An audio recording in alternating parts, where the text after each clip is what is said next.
Brought to you by Sayge Media. Quiet, numbskulls, I'm broadcasting. We've got a great show lined up for you. Tequila's a whole different kind of drunk. That's a dumb stripper. They're always stupid. Good point. Who are those guys? And you just reach your arm in there and give it a couple of tugs. And How do you give someone an IOU for a shit in the mouth? They just keep telling the story.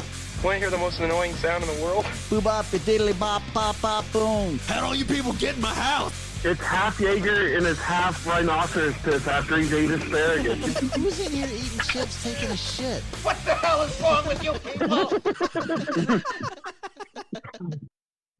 Not really. All right, here we've magically transported ourselves out to State College now for your tour of Penn State. We got to drive around. We drove around. We've done Boalsburg, and I showed them like the house with all the waterfalls and stuff like that out here. So we have a few more things to see, but you were just going to be a little while before you got home. But we're out here with Eric Stoner. He's the gentleman that I work for to actually pay the bills, since this podcast doesn't pay for shit with all your vacations and everything. I got to find extra sources of income. Is that your last name? It is. It is, yeah. It is. Yeah. And I was saving that for the podcast, actually. my parents were married on 4/20. Nice. Yeah. Yeah. So we call it Stoner Day. Yeah. It's almost an official holiday. It around is, here. yeah. It's called Destiny. Yeah. So, for our listeners, this is Eric. I work for Eric, running the ice cream truck and stuff like that. We do a few DJ things. Eric is a professional mobile DJ. Is that the best way to? Sure. Yeah. And so goes out to weddings. I'm the like wedding that. singer. He's the, well, you don't. Never Minus heard the you sing. singing part. Yeah. Yeah. Yeah. The guy at the party was a little bit more what I'd call a wedding singer, but so Captain Bob. you started this, yeah. Sergeant Bob. Sergeant Bob. Yeah. Sorry. Yeah. Well, he'd kick your ass, wouldn't he? You just demote him or something. So, you started this DJ business. I believe you said 1999. 1993. 93. So 30 years actually this past Halloween. So Wow. yeah. Yeah, I started in high school. I mean, it kind of evolved into different types of DJing, but went to Penn State, which is in State College, in 1995, and wasn't really planning on keeping DJing there, but I got up here, saw an opportunity, a lot of fraternities, and was like, oh man, I should get my DJ equipment up here. So I had my mom drive it up and put it in my dorm. And we were in a single dorm with 2 people. So I had a loft, and like all my DJ equipment sat under the loft, and like I had to move my desk out of the room because there was no room to use the desk anymore because of the DJ equipment. Yeah. And then now you've graduated to this Morton building here. Yeah. With lots of equipment. I remember when I first met you, you lived in the other house where, I don't know, you spent $500-$600 a month in storage units to keep everything. You had to use those, the climate control ones. That's why it was so expensive. You just adjust to me, right? He fucks with them every time. Every time I move, he's got to change the volume on this thing to catch my voice. Just I keep move talking. around a little bit. So you did that, and then you got here in the Morton building. But back to the early days. Not only like you guys were talking about, hey, he's got a cool name and everything like that, right? Well, even though he had a cool name, they decided to give him a different DJ name because they were college students. What did they call you in college? Yeah, so actually this goes back to high school, believe it or not. Yeah. There was a local radio show, afternoon drive show, that I listened to in high school, and they had a contest for interns. And so I went in as all through school. I had been a stoner boner. Like, hey boner, like that's that. And so I went in to do this interview, and they're like, oh, you have anything unique about you? I'm like, yeah, my friends call me Boner. And they thought that was hilarious. So myself and one other guy got this intern job at the radio station, and they had us do crazy things like jump in fountains on like 100-degree days. Like we would just go around in fountains, and like police are like, what are you doing? So radio bit. Right, silly, like a lot of rip-off stuff of like Howard Stern guys, and like all that kind of stuff. But we were high school kids, we didn't care, and we were kind of famous in the area. So so that Boner name stuck, and his boner got stuck. It did. It got stuck. It wouldn't go away. So, I did the college DJing thing and became DJ Boner. Yeah. And everybody liked it. That's a memorable name. Yeah, it is. That's half the battle. Yeah, and remember the whole Got Milk campaign, right? So we got T-shirts made up said Got Boner with a question mark, and sold out of them. Like we had to keep buying shirts. Yeah. There's and I have an example of this at the house. I meant to bring it with us this morning, but one of the most brilliant advertising campaigns I've ever seen is he handed out rubbers that said DJ Boner on it, like a card would be. Genius. But they were That's prophylactics. And I have one at the house, which almost got me in some fucking trouble because I was emptying my pockets out and I threw it on the bed. And later on, I was at work and Amanda came home. The fuck she got a rubber in the fucking bed for? And then she was just like, you could tell she was still a little aggravated when I got home. I was like, what happened was? I was like, what's the matter? And she was like, I don't know why you need this. Did she read it? No, I don't think she really paid that much. I was like, flip it over. And she looked at the back and she was like, and she didn't know the story. Okay. She didn't know what DJ Boner was. She just thought maybe it was a cheap brand or something like that. So I was like, no, I gave her the whole story and she was just like, oh, okay, I get it and all that kind of stuff. But like, it was just weird. Like it was almost like sitcom situation comedy where I just happened to leave it on the bed. Larry David moment. Yeah, the Curb Your Enthusiasm, Larry David moment that I find myself in a lot. But I thought that was like a really good campaign to do, to hand out rubbers. Well, the best part to about college students. The best part about it, there was a little sticker on there that said, "If you book us, they will come." Love it. Yeah.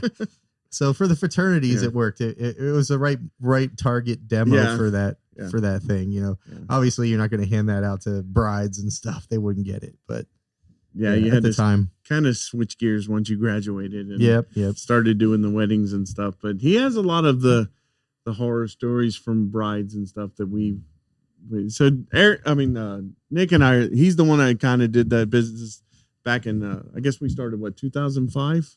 I don't remember. It was somewhere around there. We started around 2005 and we were doing weddings and things like that. And we ran into some brides. Like we ran into some cool people, like Chad's cousin, where like we went to eat and they bought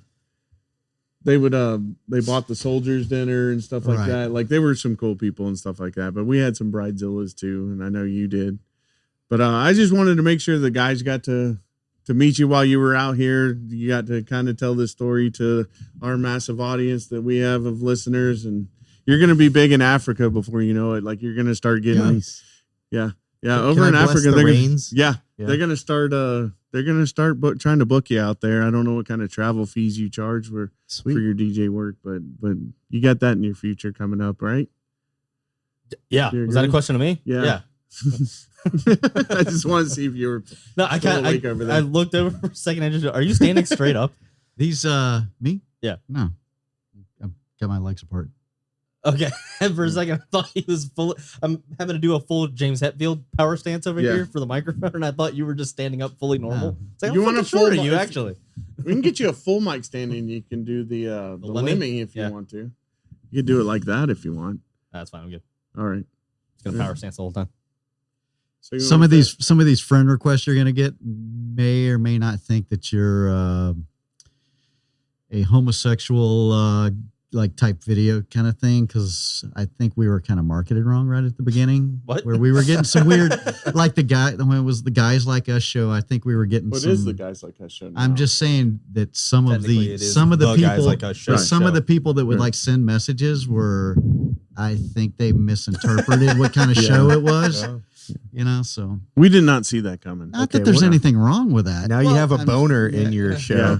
So when you add a boner, and we already have the history there, and then just beware on the friend request. The weirdest obstacle in the beginning we had was that there was a Christian show called Guys Like Us. Okay, and it was bizarre. Like it was like, of all the names for them to take, like I would never think that.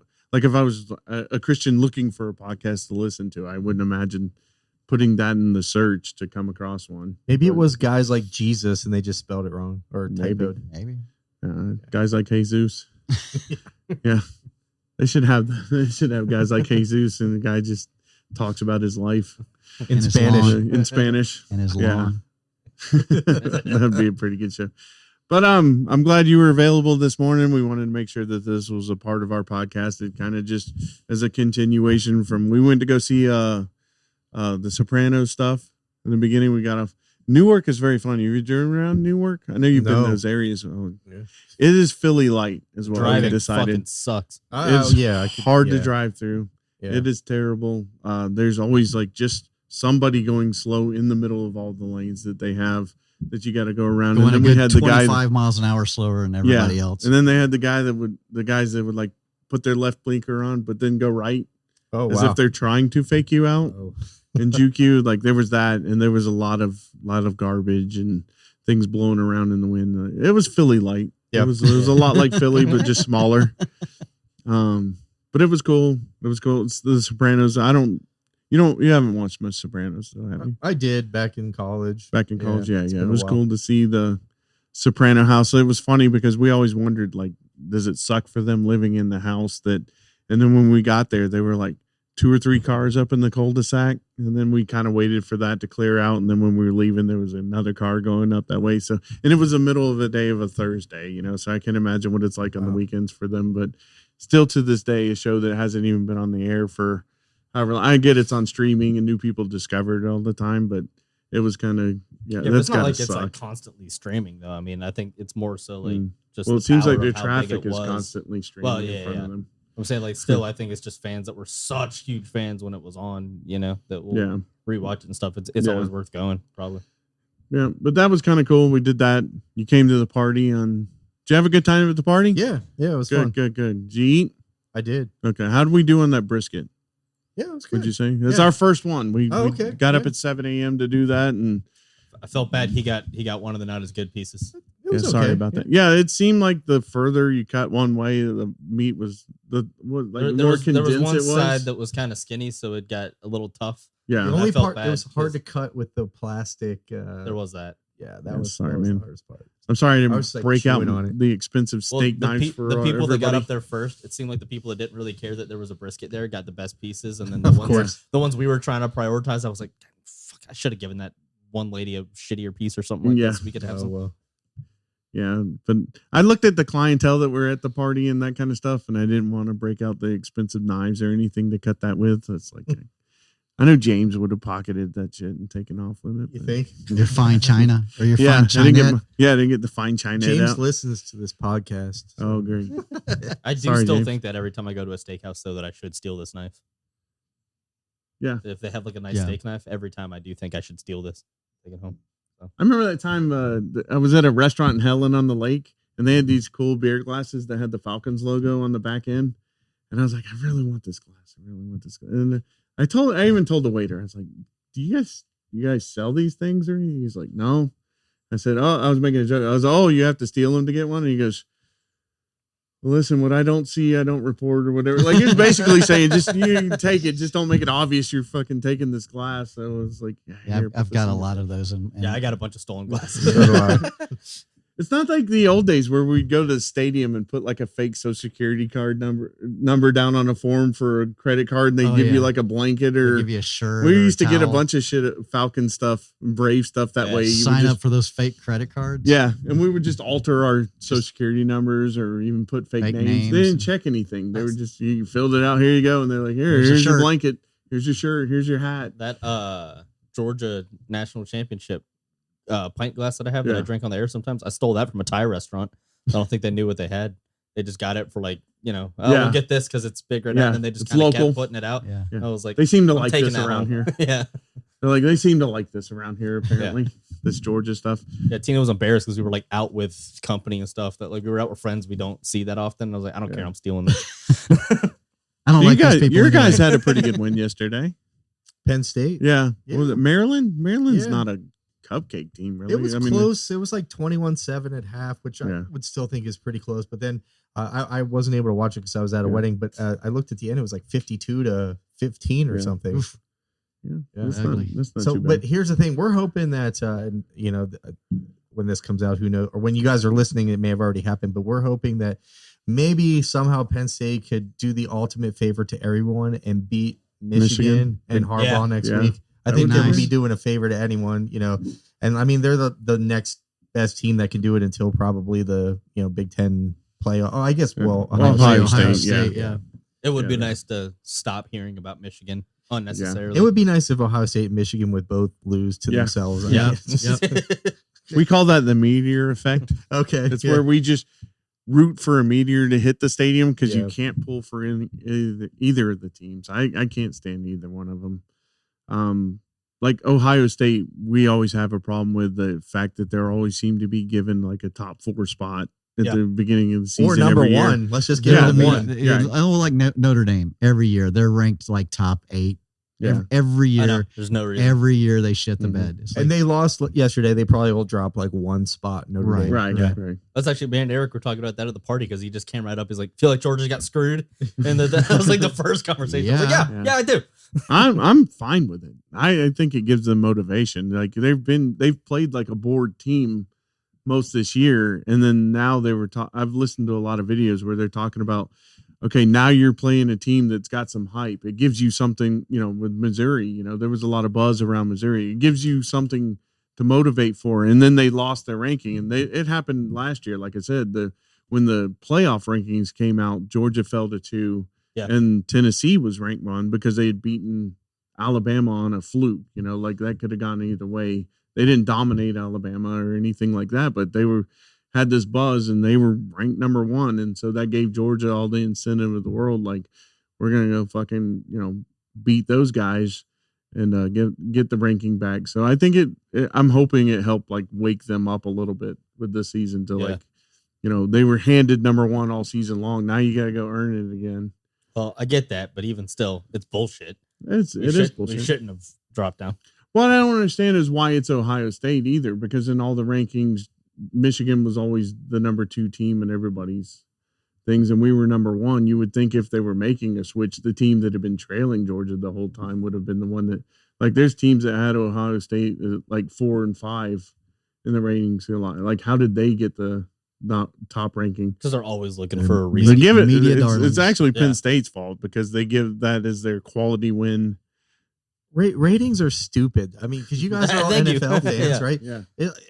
Like, would you have thought right now Miami is getting killed by Kansas City? Wouldn't you have thought it would have been a better game based on who they've played and how they play? Every game, every week is different. Like, that's what I like about the pro game better than college, is because even the worst team in the pros can probably beat the best team 3 out of 10 tries any given Sunday. Yeah, but in college, they never say any given. But Saturday. in college, it's a lot of times it's more like this team could beat Georgia 1 out of 100. Yeah, unless they're cheating, like stealing signs like Michigan. Yeah, Right? that seemed to pay off against that Purdue team yesterday, though. Yeah. They handled them pretty good. We were talking about that at work. That is the one thing, though, is that when there isn't like a crazy upset in college, it's a really exciting game because it never. Right. Really I mean, but like happens, last week when Denver beat Kansas City, it was like, well, I wasn't expecting that, but it was not something you're like, oh my God, I can't believe it. Well, that's my point. When there is an oh my God, I can't believe it in college, the best team and the best team and the worst team are not that far apart. Well, you're the one of the group that like actually bets football on a semi-regular basis, correct? So doesn't that make it pretty semi-regular hard every game? Then yes, okay, or every so, week. But that does make it kind of difficult because there is very little predictability. Yeah, it makes it difficult. It really does. Like you were looking at the lines and all that kind of stuff. And like the biggest lines, like 8.5 points or something is the biggest line. You were sitting down consulting everybody. Like, look at all these games. Is there one game you see where I could take a bet? The only game I liked was the Philly game. Yeah, he did bet Phillies. Yeah. Yeah, we're all on the same page, sort of. Later today, we'll see. It's all financial, I promise you. Yeah, I do hate your team, but I guess. Thank you. but Hurts is my fantasy quarterback, so I got to hope for them to do well. So. Yeah, and I've got Swift, so if you guys could run the ball a little bit, what? Are you playing? Well, you get points when Hurts runs well, too. He's got the quarterback. He's got the running back. So. I'm still undefeated in fantasy football. I have no idea how I fluked my way to an undefeated record. He has no idea what he's doing. I have no idea what I'm doing. like in the early victories, I almost could attribute to them because they're like messaging me. I'm like trying to run the routes and stuff like that. And I'll get a message. Hey, 3 of your guys are off this week. You might want to fix that. And I'm like, I don't know how to fix this. I'll have to deal with this later. No, you do it. Okay, I think I did it. I think it did. Did you? No, you didn't. You didn't do it. No, I did. I did. Did you hit save? No. Hold on. Now, what was the changes I made? I didn't save them. Now I got to figure out what I was. I have no idea what I'm doing, and I'm sure that aggravates the shit out of the rest of the people in the league to have a winning record. You're like the person that picks the team based on the colors. Right. No, I picked. He did an auto draft team. I picked the team on whatever the computer said you should have this guy. That's how I wound up with like Trevor Lawrence as a quarterback when everybody else has like established star quarterbacks. To be a good pick. Yeah. Right, but I mean, you actually screwed me. I was trying to take that pick. Well, you should have been faster than the computer, I guess. I ended up with Dak Prescott, which is worse. Sometimes he got some points this past week, didn't he? No, hold on. Look, there's an Eagles fan here. He'll tell you Dak Prescott sucks. Yeah, I think so. Let's hope he sucks really bad today. I was about to say you gotta hope he sucks. So you had Prescott? Do you still have Prescott and bench him? That's why I had to make so many trades. Oh, who'd you trade with to get a lot? I had to trade to make a trade to make a trade. Yeah, I don't know how you trade up to get Hurts. Injuries. During the season, I've benefited that really capitalized on teams that have a lot of injuries. Yeah, it's great. Been rooting for people to get hurt a lot this year. He gets mad too because they trade when you put in for a trade, it goes away in like 2 days or whatever. So by the time I have time to sit down and look at the trade he's put in there, it's expired, and I'm like, I don't. Well, he's like, dude, you got like 2 days. You don't have time in 2 days to sit down and look to see the one player I'm offering you and the one player I want from you. No, I didn't have time to see like what my players' schedules got coming up, like to see if this is a smart trade to make. But I read up on whether Taylor Swift's going to be at the next game. I have to. I have Kelsey. I have Kelsey as my star player. Like he's the one name I have on my team. Is she in Germany today? No, she didn't make it. I can't. She must be like on some sort of live feed or something. They must have she's FaceTiming from somewhere onto the sidelines because I guess they're playing pretty good if they're up to. I don't know how much it attributes to him though. It might be all Tyreek and no, he plays for Miami now. But it might if be. She was at the game. They'd show her nonstop. Yeah. Have they showed her one time? I didn't watch that much. Well, yeah, but they showed these stats of like how well he plays with her in the. Do you want the Wi-Fi password? No, I was just trying to check my. I was just going to see how he was doing. It's what we do. Yeah, but he generally plays better. And then she wasn't at last week's game, and I got 9 points out of him. Or I didn't get very many. It's 21-14. Oh wow, look at that! It was 21-0 when we went in there. Yeah. So Dolphins had the ball too. Let's go, Jalen. Right. Is that was it Meinart? Mostert. Yeah, how's he doing? I have him as a running back. He just got a touchdown. Oh. Yeah. 13 and yards. See, that's like one of my flukes. I was gonna lose to somebody third week of this. That's not a fluke. He's one of the top running backs this year. No, but nobody knew he was gonna put up that many points. Remember they won 70 something to whatever. Oh yeah. Yeah, I would have lost if they hadn't done that. Yeah. Nobody does that. But if they hadn't had that exceptional game, I'd have lost that week. And then last week I was up against his wife, and I was 99% chance to lose, but I had a kicker for Monday Night Football, and 6-7 points out of a kicker is pretty average. Yeah, I needed 10 and I got 13. 16. Oh, wow. Somehow 16. Yeah, I got 16 points out of a kicker, and he even missed one. So I would have gotten more if he had made the 20 something. He hits one from 53, but he misses a 20. Mike McDaniel, that's the coach of Miami now, that put up 70 fucking points that game. So. Yeah. He was our running back coach, our Super Bowl run. Really? Yeah. It was him and Shanahan. That he went with Shanahan to San Francisco. Loves Shanahan. I hate Shanahan so much.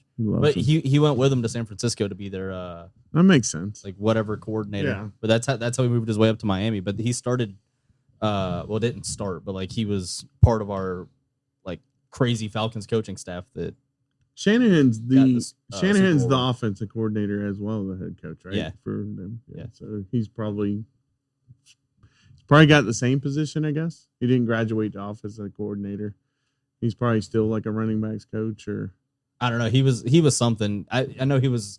I think he was kind of offensive coordinator, but like by title, you know. Am I doing all right? With With the fantasy football. I can't get it pulled up. Yeah, it wasn't working at the Wendy's out there. Remember, I told you. I think. Hey, you should try to talk into the microphone. This is kind of side talk. You should- It's a sidebar. It's a sidebar. Well, you guys want to wrap this part up? I don't care what. I mean, because we're gonna do more after we get to the house, but we can. It's what time are we going to Champs? It's 12 now. Yeah, well, we should get there a little bit before the kickoff then, and we got to. So we have an hour, so that's what I'm I asking. don't know how far away it is. Or... It's not. It's 5 like minutes. my house to Wendy's. Yeah, 5 minutes. Okay. Okay. All right. Well, is there anything else? With Is there Eric anything you want to talk about? I know you've been stressing this for weeks and weeks. Yeah, and- I'm just happy to be here, I guess. I don't know. Unless Yeah, you he's have any pretty questions for happy-go-lucky. me. Yeah. Yeah. Any more questions? Questions? You down front, yes, with your hand. My headphone came out. You broke it. Can't hear now. There we go. Now we can talk bad about him. Tell us about the ice cream business. Yeah, we hear about it all the time. Well, I mean, Well, you can talk. Yeah, Ryan's tell side. him. Ryan probably knows more about it than I do, but we hear Ryan's side. yeah. That's Yeah. what a bad employee he is. What's talk? Oh, did you see that look? Look like you touched a nerve. He's not a bad employee. He shows up every day.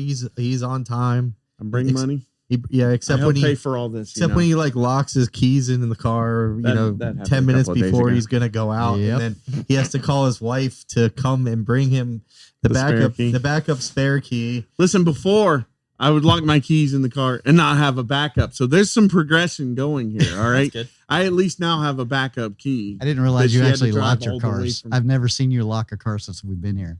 I hit it like I couldn't figure out how it did lock. Like I put my keys in the bag and I was gonna walk around, grab my bag and all that. Because I don't like my keys in my pockets when I'm trying to get everything ready and stuff. I take my wallet, my keys out, and I put them in that front pocket of that bag right there. So somehow doing that, I must have hit the lock key on the key, and it locked the doors, and I didn't Yeah, hear because them I know lock. you didn't do it intentionally. Because you No. never lock the doors. No, Ever. I live in America, man. You don't lock it. You don't. It's on the ever honor hear- system. It's on the it's honor ev- system up here. Every country song I ever grew up with, you ain't gonna lock these We'll doors. try that in a small town. Yeah, that's right. Try that in a boy. small town. See me? Can you imagine trying to take from me? Fuck that shit. Yeah, but the ice cream truck I is think fun. I could- Back to that. Yeah. Right. It's fun. The hardest thing is just keeping the dang thing on the road. Yeah. It's a sweet looking truck though. That's the Yeah, thing. it's a pretty cool truck. It's got its Yeah. very iconic look to it. It doesn't have. It's not what you would normally. It's not that rape van. Right. Yeah. It's Yeah. not the. It's not the Free red candy and puppies. Right. Yeah. Yeah. Yeah, that promotion didn't go well. We should have stopped that after about a week. Had to give the puppies away and everything. No, Yeah, really, we I've had got to puppies stop. in here. No more Yeah. puppies. No more Yeah. candy. That's where the dog ice cream idea came from, though. So, like, it did benefit eventually.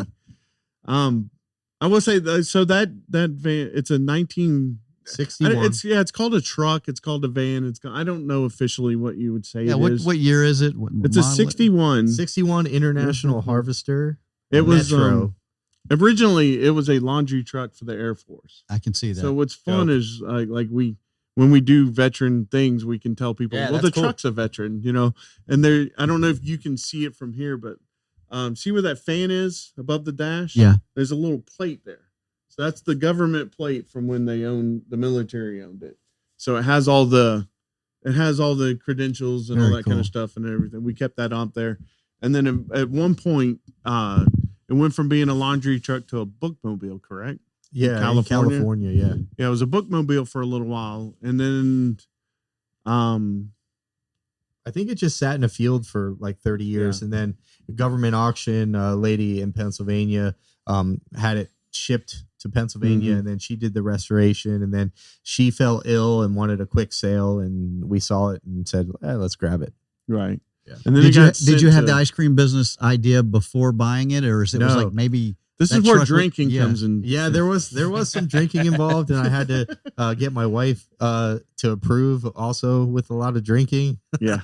But it came actually as a soft serve truck, and it was also manual, 4-speed manual. Right.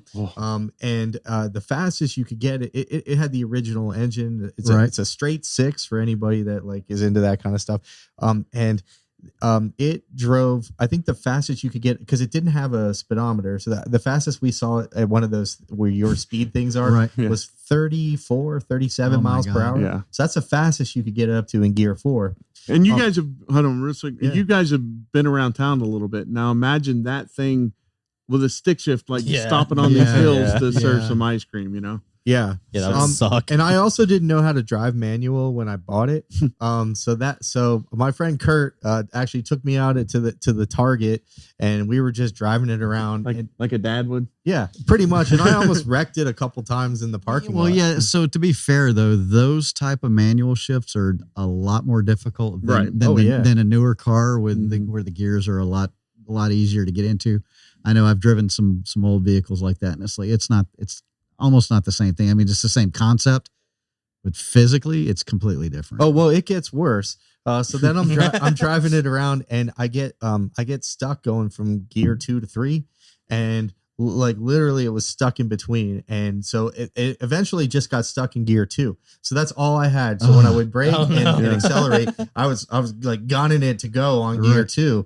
And so then I couldn't get it to the garage, and we had some events that we still had to do. So my wife would actually drive in front of me with her flashers on, kind of like an oversized load, kind of thing, just to be like pass around this guy, because that was the only way we could get it around to events. And so that at that point I was like, F this, I'm either gonna sell this thing or get it or invest more. And we did the invest more, where we had it chopped, and they put a Chevy Tahoe chassis under it. So now it drives like a more modern truck, which for the food truck business is way better. I mean, for a car enthusiast, probably not, but I mean, this thing now we can get it up to 75 miles an hour on the road. It's not fun to drive it at 75. Oh my God, the wind of that thing.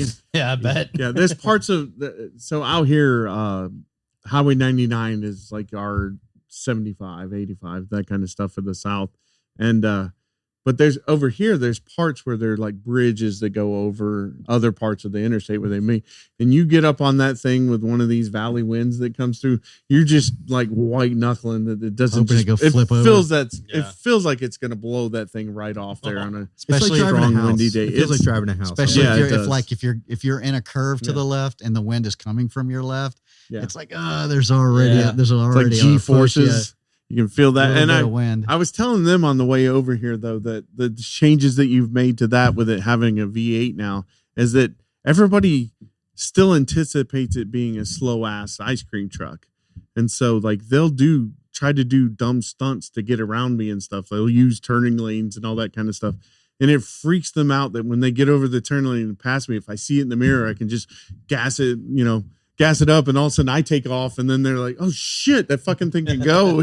Like you'll see them at the lights, like it's they're cool looking, man. Yeah, they'll pull up beside me on a light, and I know they're like where you're going down like blue course and it becomes a turning lane. I know they're gonna gas theirs and try to gun over in front of me, and then when I can go with the light, they're like, "Fuck, I gotta get behind it now." You want to race, bitch? Yeah, that's a lot of fun. But the bad thing about it, though, too, is like you can't flick people off, and because you're public image. It's your image. You got to just wave them on and be like, "Oh, okay, sure, you can go." And he sort of doesn't have the tolerance to be an ice cream man with it. Like he says that, but when I was learning the business and he was driving, it was COVID, so there was no weddings for him to do. Right. So we did this together. I rode in the back and sold the ice cream. He drove the routes. I didn't know anything about State College, so he knew where to go. But you lay on your horn more in 1 week than I've done in 2 seasons at least. Like he's motherfuckers, let's go. He'll lay on, and there was one time that it was hysterical. I'm totally on his side with this, but I was just like, oh shit. We were stopping in this neighborhood on the far end. We were kind of pull up to this thing, and a kid was playing with a baseball in his yard. This kid decides to throw the baseball at the ice cream truck, and you hear dunk. All of a sudden, dunk. It was in park. He was out that side door. Little motherfucker. I'm like, oh shit, we're in his yard. His mom has to be here. Like Mama Bear's got to be here somewhere. He's like, don't you fucking throw that? Beat the shit out of the kid. Fucking I will kick your ass. So as soon as weddings open up, he's like, I think you have more tolerance for dealing with them, so I'm gonna let you take over this business. That was a fun incident though, like watching you jump out of the truck and I was like in that seat. So, I was like, oh. So what months do you run? Well, we always say we're gonna start in March, correct? Yeah. And then the garage never has the truck ready because we send it in to get, the brakes and the tires and oil changes and just have everything. So like ready to go. Yeah. Cause if you're out for a week or a month or even a couple of days, you're losing money, especially once the weather gets nice. Yeah. So I usually send it in, early January and he's like, oh yeah, we'll have it done. Mm-hmm. And then I call him in, towards the end of February and he's like, oh, we haven't even looked at it yet. Yeah.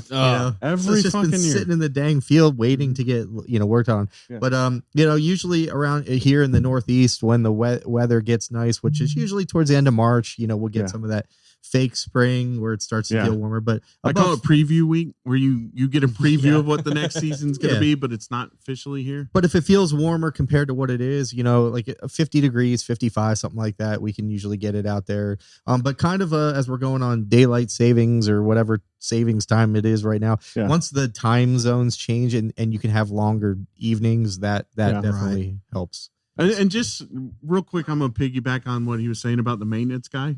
So he waits generally to work on it and get things done. And like he's saying, it needs some major work sometimes. This needs to be tuned up. It's been driven pretty hard throughout the summer and all that.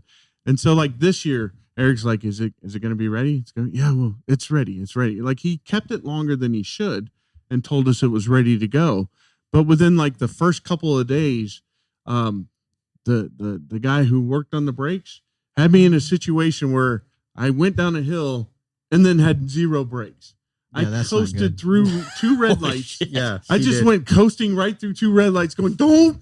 Like they were red for me and cars were waiting to come in. And I'm like, it was like a scene in a movie where I'm like, dodging traffic, going through the intersections. And I finally got into a convenience store there and we had to tow it out to him going, look, I know we kind of rushed you a little bit, saying it needed to be done on time, but I assumed it would still stop.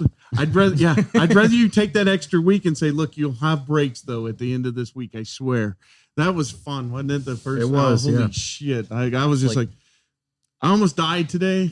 It's like that forklift I told you guys about it. That company I used to work for had no brakes, no power steering. Yeah. I literally was outside on a hill dropping off material one time.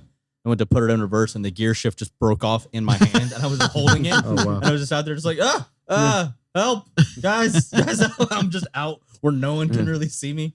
I literally just took the forks and jammed them into the ground so that the thing couldn't move that much. And I just ran into the building and grabbed like a little piece of like tubing or like a bar or something and just fucking stuck it in the gear shift and just started moving around trying to get something to work. Yeah, I compare this truck every year to like Back to the Future. The entire trilogy. You know how like at the beginning, the DeLorean's this amazing creation that can travel time and all that kind of stuff. It's insanely cool. And like by the end of the season and like the end of the third movie, it's like just this piece of shit that has like these. They have to use a train to push it, and they've got these big white walls on it.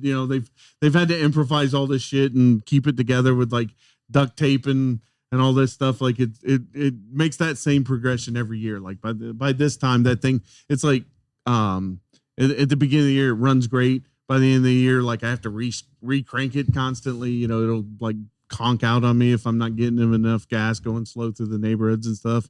It'll just cut out and I'll have to like put it in neutral and re-crank it and all that stuff that goes on with it. But it's a lot of fun to do. I enjoy the job. I enjoy the seeing all the kids and seeing everybody and having fun. There's a lot of cool like kids artwork on there and notes from people over there. Nice. There's a giant thing that the people made from an old folks home with a big like thank you card tucked away somewhere in that mess. But so a lot of that's a lot of fun and it's been a fun job to do and I don't miss it yet.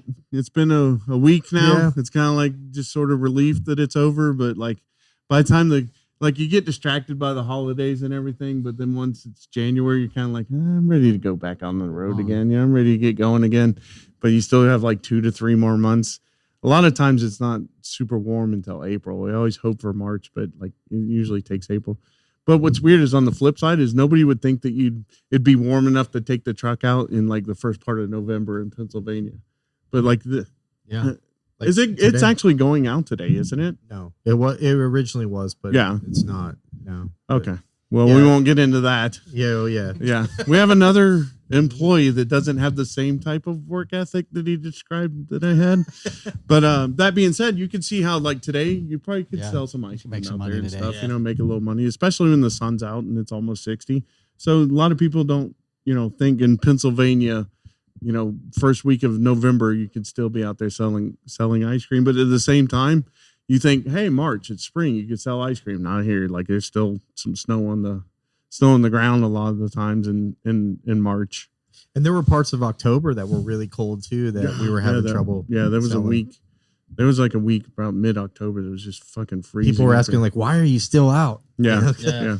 Like trying to make money. You guys find something hot to sell, like cider or coffee or something like that. Oh boy. Yeah, we've gone down that road too. Oh, really? We get that asked a lot. Why don't you just bring this out as a a coffee truck, sell coffee and donuts off of it? And I don't think people would come out into the cold the way they do in the heat like that.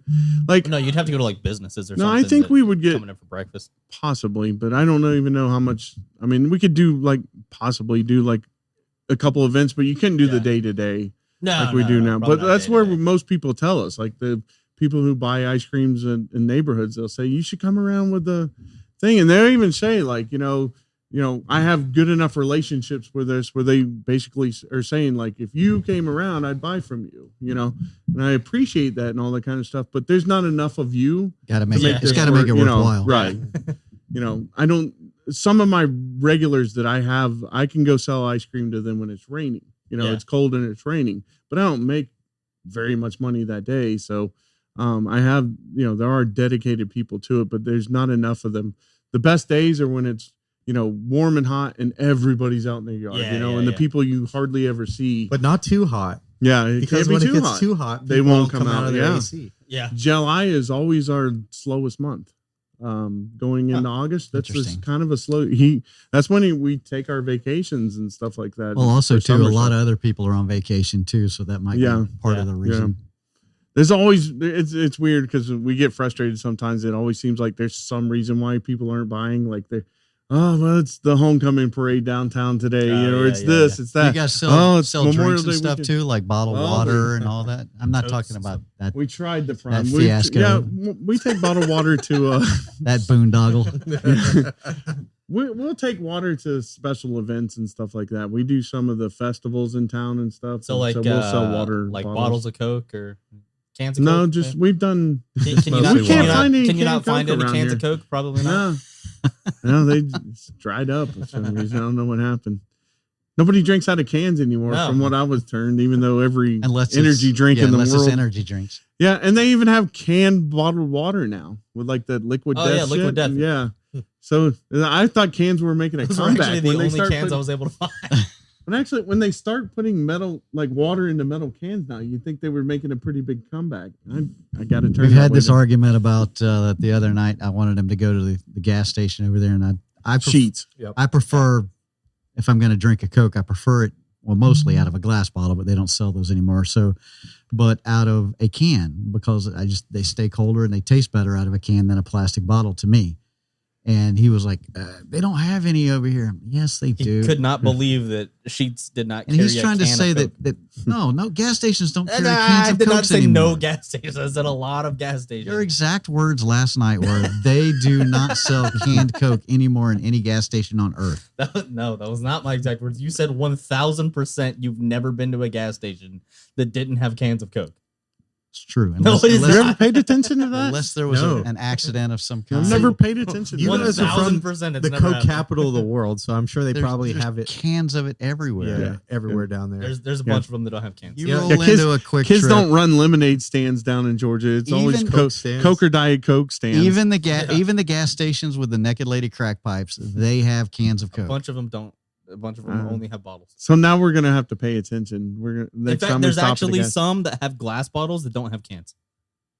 Now you're just lying. If you go down the international aisle at like Walmart and stuff, you can buy those bottles of Coke there. Yeah. in that aisle. Yeah, it's not Glass good for bottle. my diabetes. Yeah. Well, they use real sugar instead of the I know. Oh, that's high better. fructose corn syrup. Yeah, that'll be better for diabetes. No, don't worry, it's just sugar.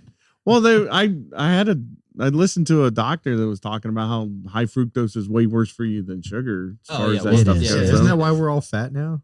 Yeah, That's part of it. Speak yeah. for yourself. that's what I'm blaming. it. That's what I'm blaming Hey, it on. speak- Yeah. I don't know why you looked at me when you made that remark. I wasn't. It's high fructose. It's Why not was he weird. looking at me It's when he not was my- like making that? It's not my lazy lifestyle. It's not. It's not my shitty diet. It's the corn. It's the Yeah. fructose. Mhm. Yes, it's all their fault. You eat 70% of your meals from Sheetz, would you say? Probably. Yeah, probably. Sheetz rules. That was Yeah. good. Yeah. I mean, Have you been to Wawa? He has. I haven't been to Wawa. All right. I know. No, we Wawa's the didn't see one I know we Wawa gotta come try to from go Jersey to. to here. You gotta hit Wawa. Wawa food kicks Sheetz Food's ass. That's what I've heard. Yes. Are you from? I'm from Harrisburg, which Okay. is like Yeah, in the it's middle of like halfway. Pennsylvania. Yeah, But okay. my wife is from South Jersey, like Okay. right over the bridge from Philadelphia. Explain some things. Yeah. Well, her But she likes it out here. her uncle built the Citizens Bank Park, like where they're all in construction. Wow. And her dad built some of the other high rises in Philadelphia. So It's a weird wrestling sad fact is that Kurt Angle, when he was in the Olympics in Georgia, they were interviewing him and they were talking about like his motivations and stuff. And he was really affected by his dad dying, right? And they were asking, well, what happened to your dad and everything? And he goes, go to Pittsburgh one time, look at the skyline. Whatever the tallest building is you see, you'll see one that's taller than the other ones. That building, he fell from the top of it, Oh my building God. like he was a welder, and he fell to his death from that building. So like every time he goes home to Pittsburgh, you see Yeah. the skyline. That's the Damn. one your dad died from. That's pretty crazy. wow. It's fucked up. The construction thing reminded me of that. Wow, way to be a Good real stuff. downer at the end Thanks, of this man. episode. yeah, man. right. That's We're a good note to end on, right? Yeah. Yeah. Tried Did you to do that yesterday too? I don't understand Philly stadium. I think Might be a twice now. habit. It's like, here's something depressing. All right, Yeah. we're gonna take a break, guys. Here's a little food for thought. But I don't understand the Philly stadium location. It looks like it's in the middle of nowhere. Like there's nothing else around it at all. It kind of It's like- is. I think it's just warehouses and then yeah, there's the river. It's Probably the really only bizarre pla- to see. It's the only place even the players won't get stabbed. Philly sucks, dude. No, they'll still stab you there.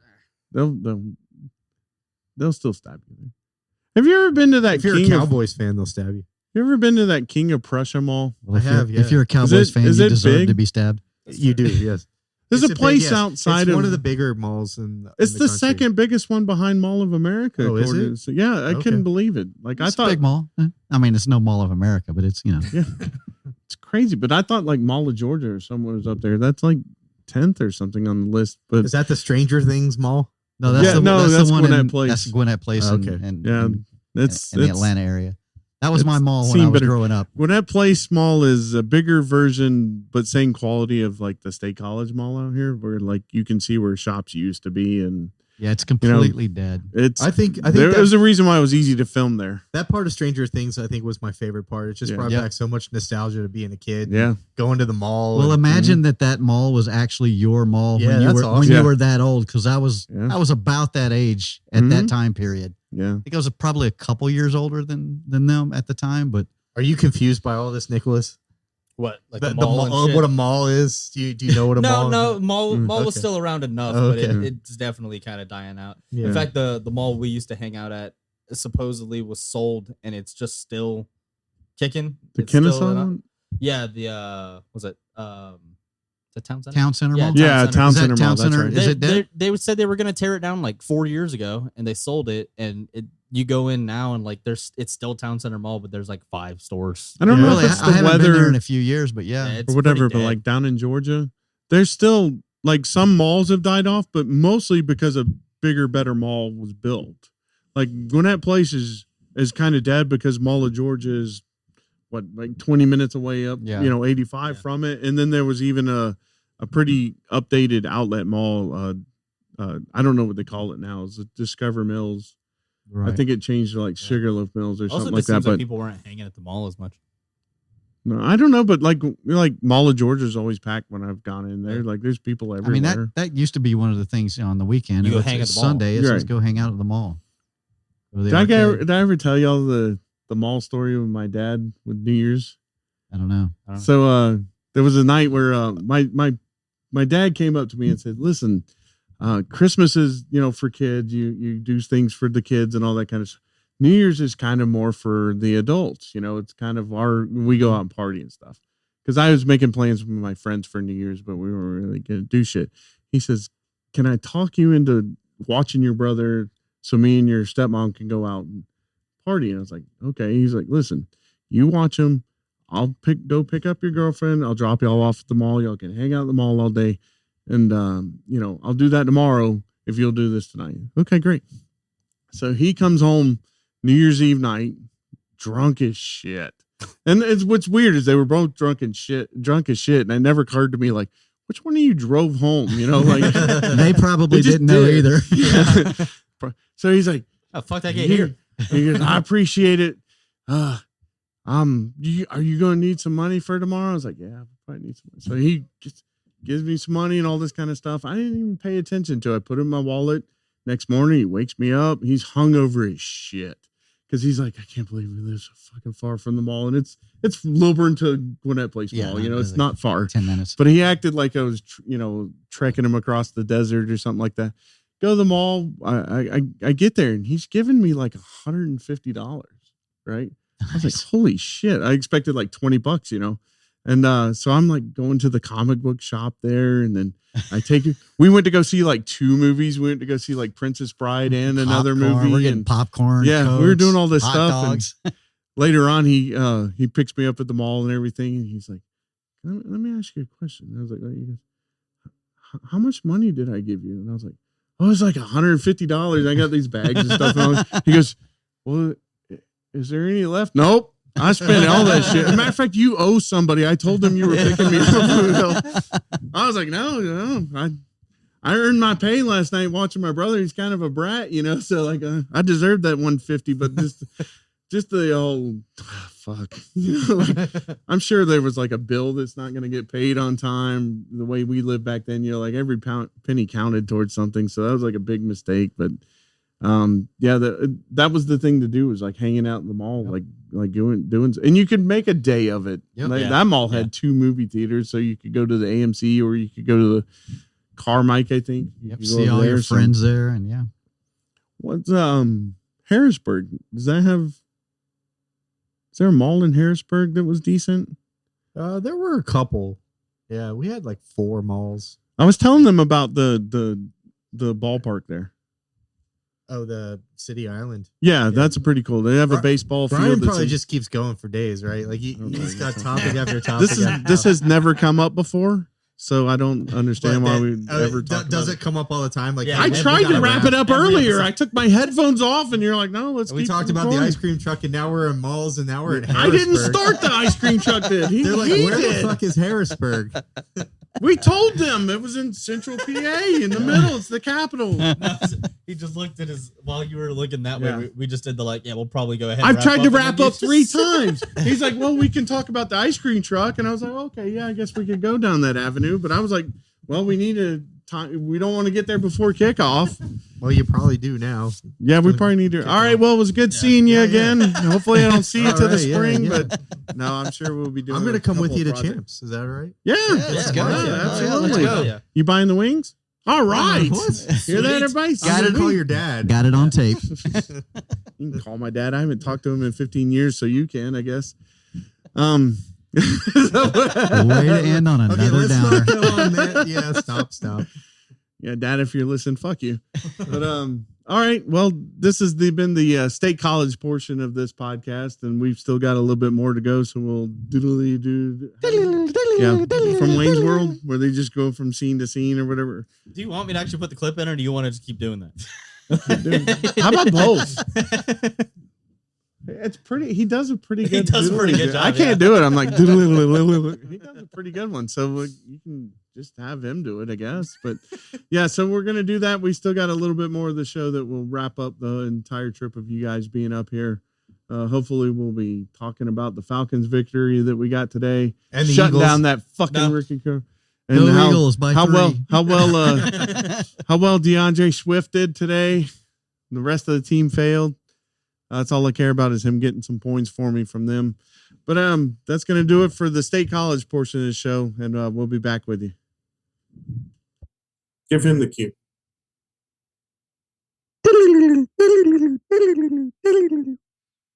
All right, and now we are magically back to our home bases here. Holy shit! How did that happen? I don't know. It's a power teleportation, I guess. We've already lost a guy. Yeah, well, he didn't make it. He didn't make the trip. Holy shit! he's caught in some multi-dimension somewhere. Oh, he's back. I just changed the flux capacitor too, so I figured it was still good. Did you charge that thing up? Yeah, it was charged up. There he is. 1.6 gigawatts, right? Yeah. So to kind of wrap up this episode here, everybody's back where they belong, so to speak. I'm up here in Rhino Studios. You're I'm assuming you're back in the. So you were back in the bar. Are you chilling in the office? I think he's in bed. Yeah, you. Yeah, sure. He's definitely in bed, not wearing pants. He usually doesn't wear pants in the office either. So boiled again. Yeah, it was funny. This last week, I got put on a new team at work, so I had to meet the new director, and I've got like a nice polo shirt on up top, and I'm like totally wearing just like fucking underoos underneath there. No, just underwear. Just hey, how's it going? Blah blah blah. Just worked all day in my underwear with a nice collared shirt. That's the American dream, isn't it? That's right. Hey, it seems like a show you might have watched. Did you watch what's that Irish or not Irish, but what Peaky Blinders? Did you watch that? So I did watch a a few episodes of that. I didn't get too far into it. It's pretty decent. It seems like a show you would dig. I want to watch it. I just haven't gotten there yet. But I'm drinking the Shelby Irish whiskey. Yeah, the guy that was in that, he's in Gangs of London also, which is Tom Hardy's in it. I know, and Tom Hardy rules. Yeah, there's a lot of people in that show that you're like, oh, that's that guy from that other show. You look so happy. You look so happy to be magically back at your bar again. Yeah. I mean, you got to drink plenty here and all that, but like you just seem to be like in your natural habitat. Yeah, it's a nice setup. I got the on the air sign now. I got my gold record behind me. Yeah, got that going. What's the gold record for? Stage dive. Oh, okay. Yeah. All right. I did appreciate your stage dive T-shirt that you wore while you were here as well. Yeah, marketing. I'm going to tell you. Yeah. I mean, you could have wore a Guys Like Us shirt, but why would you do that? No, whatever. Yeah, whatever. That's cool. I mean, we're obviously doing just fine without your little campaign, personal campaign that you do there. But speaking of being back in the bar, you know what I've been making lately? Long Island iced tea. Okay. Been making a lot more of those lately. I know that led to you guys puking on a couple of games. Yeah. My first time drinking it, I didn't know I was supposed to sip it. Yeah. I pounded it, and it was like, that was great. Can I have another one? They're like, Jesus Christ, did you already finish that? I'm like, yeah, that was good. Yeah. No, honey, you're supposed to sip these. I'm fine. 10 minutes later. Yeah, that's a rough one. That's how I drink it. It is good, though. It is good. I really like them. That's one of my go-tos when I go out. It's kind of a old-fashioned drink.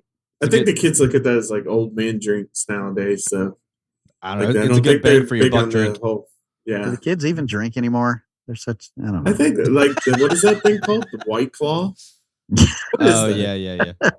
Like, I think I could drink that on my job because A, it's got to be weak, and B, it looks like an energy drink can anyway. Like are they easy to spot? It is weak, but you'd be surprised. It's not as weak as you'd expect it to be. There was actually a bus driver that got busted because she thought that was sparkling water. Oh my God. And she bought it at like a Sheetz or a whatever and was drinking it with the kids, and a parent spotted it and she got fired. If you hear her, she honestly did not think she was buying booze. And then she's also a bus driver who puts up with those little assholes. The first clue should have been when they asked to see your ID to buy the sparkling water. I don't know if they do that. Like, she sounded like an older lady. Like, when I go over to the Sheetz over there, I don't ever get carded by anybody. I thought they were supposed to scan the back of your license or whatever.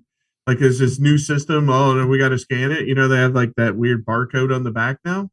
They don't do any of that shit over there. Like, when I bought the, especially if when you're I bought that regular Miller somewhere Lite, too. I just grab it and there you go. If you're a regular Same. somewhere too, like if that was like the gas Yeah, station she maybe. always goes to or something like that. Yeah, Yeah, maybe. you recognize the person. But when Yeah. you hear her, she sounded like 65 years old. So maybe they just thought it was obvious. Well, there's also that. Yeah. Yeah. I mean, but there's places here that don't card me. Yeah. And I mean, they just were like, well, you got a beard and I see you around all the time. You're fine. Yeah. But you don't. Okay. Mm. You look cool. You're not going to turn us in. Yeah. I see middle schoolers with fucking beards nowadays. Like You're definitely not a cop. So yeah. You remember when like high schoolers were like stealing their sister's mascara to try to paint a fucking mustache in? And now like middle schoolers have like full fucking Chris Stapleton beards and shit. I knew a kid in 8th grade that had a full beard, but he was Iranian. So yeah, No, they come out of the womb with hair on their face. There was a kid that was in weight training with us. He was on the football team. It was my senior year. And this dude, I mean, he came in and he just towered over people. He was just a big, he looked, like he was really tall, but he looked kind of like, what's that kid we fucking drafted at Montana State? Troy Anderson. Troy Bierman? No, Troy Anderson. He looked like that guy, like just big kind of country fed guy, you know? Right. And had this big ass Chris Stapleton beard. And that dude was in the weight room. Just fucking, you could tell, like, he wasn't all like roided up and shit. Like, he was just a big, like, kind of country kid, you know? And we were just like, Jesus Christ. And then we found out that dude was a freshman. He was 14 years old. And we were just like, oh my God, dude.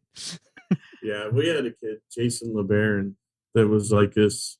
He was on the freshman football team and like he could fucking run and lift and everything, and like he was like clearly doing steroids, and he was like already a ginger with pale skin, so like the acne that kicked in off of the Andy was named after one of the worst cars of all time. Yeah, there's that. Fucking LeBaron. Yeah, not even a convertible. But Dad had a convertible LeBaron. I think everybody had a relative that had a convertible LeBaron at one time with like the wooden paneling on the outside. Yep. Just remember that part on it was like specifically one piece of trim on those things would fucking always come off through the car. Yeah. Always. Yeah. When they come in, we'd have to tape them up because as I say, you taping that because these piece of shit, they always fucking break off when they come through. Tape them just like you do like the back windshield wipers. Just go ahead and just initially tape it. Shit. Yeah, I remember those things. One piece of trim. So only had one piece of trim at the car wash. I replaced that fucking thing. I must have replaced 50 of those goddamn things. Yeah, like the front, when they would leave those front fucking antennas on. Yep. Snap. And then if you try to take them off, they'd be rusted. So if you used a wrench, they'd snap anyway. So you break it by taking it off, which is if you don't take it off, it'll break. But if you do take it off, it's rusted and it'll break. I remember one time we had this old crusty hippie for an assistant manager at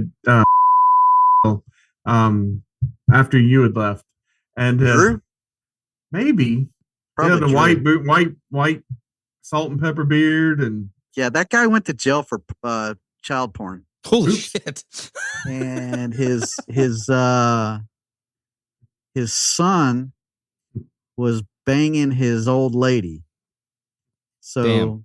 Wow, you feel good about your friend now, Ryan? His son was banging his wife. I was just going to talk about how much I never liked or trusted that guy. No. You said it was your buddy. We heard it. No, I said it was a assistant manager. You said it was your buddy. You guys used to hang out. We heard it. What? So, but one time before, I don't know. Maybe he was doing all this shit during this time, but I don't know. By the way, fucking car wash people do some fucked up shit. But I had to replace a greeter one time because of his DUI. Like he got arrested on lunch break. Was that? Yeah. Yep. Yeah. I had to replace him because he got a DUI on his lunch break, coming back from Las Consuelas. Yep.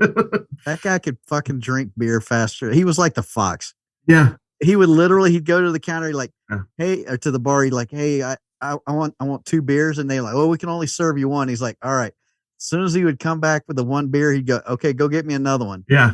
And he's like, I'll be done with this one. Yeah. He would literally just go, it's kind of pound it in about 3 seconds. That's how we used to order the buffalo wings at Buffalo Wild Wings on the whatever the bash night. Yeah, wing bash.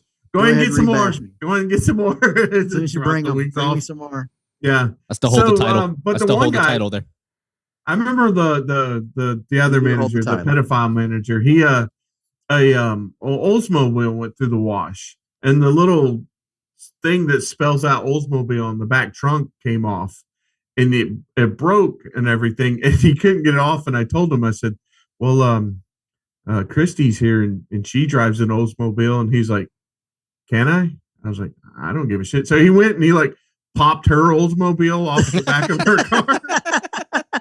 And then he's like trying to, it's like the old fashioned super glue, like back in the 90s, you know? So he's like trying to put that on there and and it's like crooked. Yeah. It was like going up. It's awesome. That's one of the worst tunnel things that I remember happening. And of course she was like, "What happened to my car?" I was like, I fell off in the wash. It's broken in there. I washed your car. Yeah, here's the piece of it right here. That was like that was like, remember after I wrecked my Nissan, when we got it fixed, the emblem wasn't on there anymore. So I got the little, like, you know, those like metal bumper things you could put on there. That was like they'd have them for like sports teams and stuff like that, but it was just like, an emblem. Yeah, it was an emblem, but it was a metal emblem. It was like a metal one though. Like for a sports team or whatever. Yeah. And there was one that was the Batman symbol. Yeah. And it was about the right size as the Nissan emblem. So I just took that thing off and I stuck it there on top of it. I was just like, well, it's the Batmobile now. There you go. Do you think that manager got the Chris Hansen treatment? So what are you doing here? What are you doing here? Hey, go ahead and have a seat right there. It's like, I was just bringing some. I was just checking on her to make sure she was okay. Yeah. What's in the bag? Zima and condoms. Lube. I was on my way somewhere else, and for some other person that I was coming to visit, and I just thought I'd stop by and see if she was okay. It just seemed weird that she would be here without her parents like that. So I wanted to check on her and make sure she was okay. Kind of a guardian angel, really. I mean, that's how I'd like to be looked at. I should probably get an award for this. Yeah. I'm not looking for a medal, but a cash prize would be acceptable. But yeah, so I never knew that about that guy. But can you imagine some of like if you could go to Facebook or something, it shows you what some of the car wash employees' futures became? Well, when I was at the latest car wash, I saw on the news one of the guys that used to work for me was known as the fucking nerd bandit. He robbed a bank. What? Wow. He robbed a fucking bank, and he was such a nerd. They literally called him out as the nerd bandit on the news. Hold on. Do I know this person? No. Okay. This is before you were born. This guy worked for me. I didn't know if this was the old wash or like when I worked there. No. This, yeah. He worked at the store. But you know, years later, I just remembered him, and they showed it. I'm like, wait a minute, that guy used to work for me. Well, apparently you didn't pay him enough. He's got to go rob things. I think he was strung out on something. Okay, that's what I'm saying. Imagine. I mean, someone like Steve turned out all right. He's a what? Ryan, get up on the mic more. Also, I'm right here. It's right here. Also, I need you to bleep out those like names. I'll bleep the names. Yeah. Even the store locations. Okay. Okay. How about can we leave the pedophile's name in there? Yeah, well, I want you to leave that in, but because we're leaving that in, I don't want anything that tied back. Yeah. So, because fuck him. Yeah, well, but, he may still be in jail for all I know.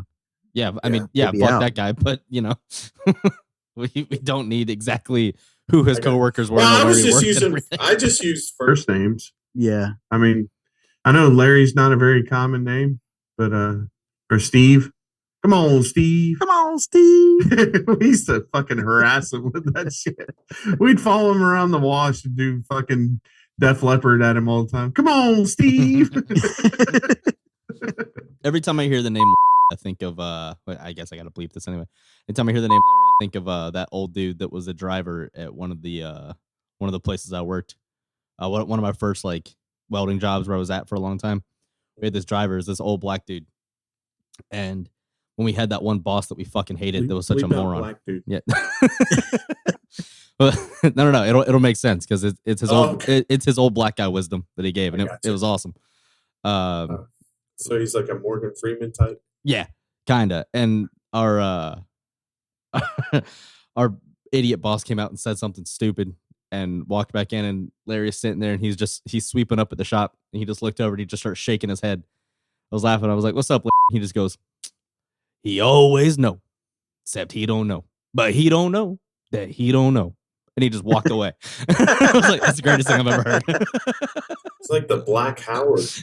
I was actually sitting there thinking that sounds like some Howard would say. Yeah. He just walked off. I was like, hell yes, that ruled. I've never seen this on Facebook or anything, but I was curious if, like, I don't know if this is racist or not either, so you can do with this if you want. But would you say that, like, it probably is. So is Edward James almost the Mexican equivalent to Morgan Freeman of like the wise old Mexican that's in every wise old Mexican role? Yes, but I actually forgot to tell you guys. So we had some people come and fix something in our house. Yeah. And well, Dad, Alberto. Yeah. His guy that came with him this time, exactly Edward James Olmos. Really? Yeah.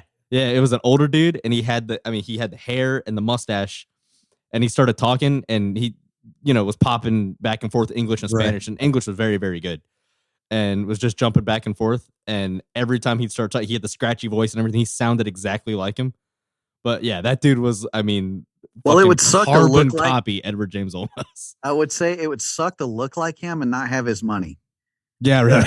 Because that guy didn't make it on his looks. You know what I mean? Yeah. But like the mannerisms and everything. But it's funny with like the Hispanic community because like every time you need like a hot Latino, they call what's her name? Sofia Vergara. No, there's a couple, but what's the main one? God damn it! I hate when I do this. Catherine Zeta-Jones, or the one that was married to Michael Douglas. No. Hold on. No, that's the same person. No, wait. Are you talking about Salma Hayek. I was thinking From Dusk Till Dawn. I couldn't place. Yeah. I just couldn't place the name all of a sudden. But like every time, Edward James always has like the wise old, Mexican roles and stuff, like everything. He was a fantastic actor.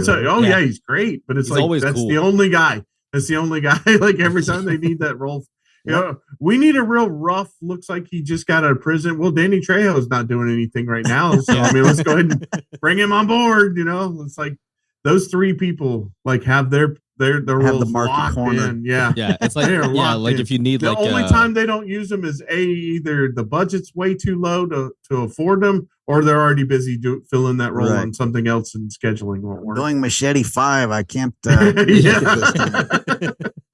Yeah, well now he's old enough though that it's like shit. Edward James Olmos is too old. Danny Trejo's too tough looking. Who's left? It's like, Lou Diamond Phillips. There we go. That's the median. He catches all the strays that those guys don't get. Yeah. I just saw that there's a movie like a horror movie coming out called Thanksgiving. That'll be out sometime this month or whatever. Or but do you know what that is? Is it for turkeys? Well, no. Is it a movie for turkeys? I don't think so. Because that would be terrifying. It's like Schindler's List for a turkey, right? Well, what it is though is it. Do you guys remember when the Grindhouse movies came out? Yep. It was what is it? Is it Robert Rodriguez? Yeah, the director, and then Tarantino. So you don't know those? You don't know the Grindhouse movies? I'm familiar with the movies, but I don't know the director and all that shit. Okay, well Robert Rodriguez is the guy that worked with Tarantino a lot on From Dusk Till Dawn and stuff like that. Right. So Tarantino did Death Proof, and then he did Planet Terror. Okay. And so it was a double feature Grindhouse thing.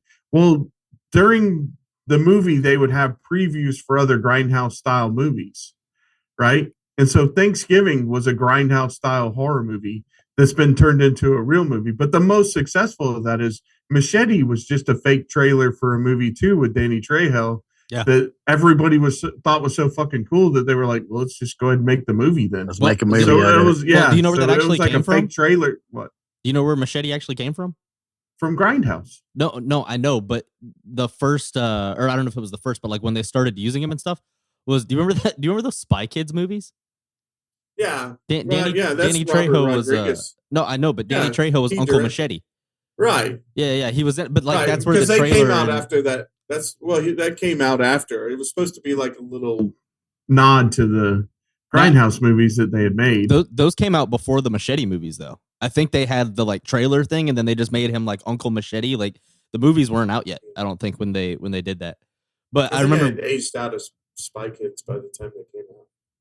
Well, I didn't see those. I knew he was in it, and it's weird that Robert Rodriguez can't speak tonight. Rodriguez. It's weird that Robert Rodriguez directed the Spy Kids movies when he was making like From Dusk Till Dawn and all that shit too. So to make these kids Disney style movies, it was just later that bizarre. I saw like one of those movies was on TV or something, and they said Uncle Machete, and I was just like, oh my god, like it was just like it clicked, and I was like, holy shit, no way. It's funny. So now that everybody's phased back home and everything, did you guys have a good trip up here? I had a great time. Yeah, I had a great time. Had a good time. Good. I really enjoyed seeing Gettysburg too. Yeah. We stopped. I wish Nicholas could have been a part of that I wish too. after the fact. Yeah, we got there. We drove through Gettysburg. It was right before the sun came up. Yeah, so we got there. Romantic. Yeah, it was very romantic. We sat at the top of that of a tower. It was like a big tower that we could see over all the battlefields and everything. But the problem was it was so early in the morning that most of the, and it was cold, and most of the shit didn't open until like 11 o'clock in the morning. Well, why'd you go so early? Well, because we were taking your dumb ass to the airport because you decided to fucking book a plane flight. Had to be there at 6 in the morning. Earlier than that. You had to be there at 5:40. We had to be there at 5:40. No. It boarded at 5:40. Boarded at 5:40. Boarded at 5:40. Yeah. And by the way, it was a 3-hour drive to the airport. So yeah. Look, you guys said you were fine with it being early. I don't think early was like 9 o'clock. Like you got an early flight, you got an afternoon flight, and you got an evening flight. No, well, I don't think I knew. No, I said what time it was going to be, and I don't know. Don't listen to you. At the time, though, you were like, "Yeah, it's not that far from the airport." And then every time we talked about the airport, it got further and further away. Yeah, I know. Well, he was like, "It's like 2 hours to the airport," and I'm like, "Oh, okay, I thought you said an hour and a half." But he's it's like 2 hours. Yeah, it was so like we plug it into the GPS. Hold on, it's 2 hours now. Well, let's put it in the GPS. 3 hours and 17 minutes. Now, in my defense, if we could have driven in the daylight, I probably could have made it in 2 hours. But navigating shave here off in the middle of hour the fucking and 17 minutes. Yes. Also, if it had taken us on a highway at any point, it's like we took every fucking back road to get to the airport. I didn't design the route there. I just booked the flight. Either. Yeah. I'm glad you made your flight. Yeah. Sorry, look, I survived. I survived the Spirit flight. It wasn't bad at all. Yeah. How was that? It was fine. Spirit was fine. I survived Frontier. I did sleep through it. Yeah. I mean, there was nothing else to do. There's no TV. That's like what, hour 45-minute flight? Something like that. Is that what it was? Yeah, it's not bad. I think another it's half hour just just under sitting 2 there hours. waiting for them to find a gate. Yeah, I mean, yeah, there was that. It did take him a minute for us to get off the plane. I will say that. Yeah, same for getting on the plane. I think they kind of tease Spirit a little bit, like, come on, let us land now. They're like bullies at the airport, Oh, I don't know, nothing's open yet, Spirit. Oh, actually, I forgot. This comes full circle. So they had two of those metal detector things. They had the one where you have to, you know what I'm talking about? You go in and you have to put your arms up over your head. Right. And it does the spinny thing around you, like the big super one. And then there's one that's just the metal detector. Mm-hmm. Which one did you randomly get selected? You're not wrong. So, so I put my bag up there They let the bags go through fine, and then he was like, "All right, go ahead and walk through." And I walked through the normal metal detector one, and he just goes, "Sorry, we're doing a random thing," and he sent me back through that one. And I had to Fucking random. He let me come all the way through, and then he just goes, like, he literally looked at me walking through, and he just goes, "No, sorry, No. we're doing." Such a. And I assure you, sir, this is completely random. Yeah. Huh. I get that, like, you're Costa Rican, but do they think you're Middle Eastern? I don't know. Like, from a distance? Like, do you kind of look Middle Eastern from a distance? They see you walking up and be like, oh, check. They're like elbowing each other. Oh, we got to check this guy. I don't know. I don't think so. I think they're just like, no, not you. You're up to something. You look shady. I don't care where you're from. You just look shady. That's right. What's all this equipment in this bag? We got a bomb, sir. No, okay. Well, I'll say that for Spirit, they didn't even. They did not slow down and look at the bag. Like it, they could not have sent that thing full of cables and all kind of shit through faster. And just be like, I don't care. Just get on the fucking plane. Like they could not have sent. I'm not going to be on the plane, so go on. Yeah. It goes down. It goes down. I'll still be okay. So I'll get to keep your shoes on again this time? Yeah. I guess I've just kind of forgotten about the whole shoe bomber guy. I guess. I don't know. You know, because that's where that started, right? That guy that brought his. I always thought that they should have that guy. What was his name? I just know him as Shoe Bomber. Yeah, I want to say Ramirez or anyway. They should have that guy just touring airports, and his punishment should be at the end of the fucking. Once people have to go through the detector and take off their shoes and everything, when they put their shoes back on, people should be able to just go up and kick him in the nuts. A whole row of people just kicking him in the nuts nonstop all day, and then take him to another airport. Like a weird part of it should be he should have to like actually smell inside each shoe. Yeah, just fucking kick him right but, hold on, did anyone see the newest Jackass? The ones with the newer crew coming in? No. Ryan, did you see that? Like a show? Are you talking about? I saw that last movie. Yeah, the movie where they had the. I didn't see. I think they have a 4.5. I never see the 0.5 ones. Oh, I don't know. I know they had Jackass 4. Well, I saw that. Like they were doing stuff, but they also had like the younger guys come in and all that. I didn't actually see it. I just know apparently one of the things they did was Francis Ngannou, that MMA fighter that just had that boxing match that I was talking about. He's like one of the hardest strikers in the world. I think they had him just line up and just punch him in the balls as hard as he could. Like they just brought in like the hardest striker in the world and was just like, oh, this guy could punch harder than anyone. He should definitely punch Knoxville in the balls. Like, like I'm not. At some doing point, that, don't you just go? You know what? I got enough money. I don't need. I think if I remember right, like Johnny was kind of saying that at the end of the movie, like, why the fuck are we still doing this shit? Like, he was kind of giving the I'm too old and rich for this shit. He had to stop because the bull hit him in the head. Oh yeah, that's right. And it fucked him up. Like he apparently was he was having trouble like knowing where he was at, putting sentences together and stuff for a couple days, and they were worried it did like real damage to him. And so they were like, you don't get to do the bowl anymore. Like no more like major stunts where you can have any type of head trauma or anything like that. So I guess can't believe that had to took 4 limit him. movies in a however long the show was for. Just let Steve-O do it. He's brain dead already. Yeah, that's the show. It's weird too because the show started off a little bit more almost like Impractical Jokers in a weird way. Like they were doing some of the stunts, but like they were doing things like where they would make it seem like he was leaving a baby up on top of the car. That was awesome. I love that. Yeah, he was doing stuff like that where they would also do shit though.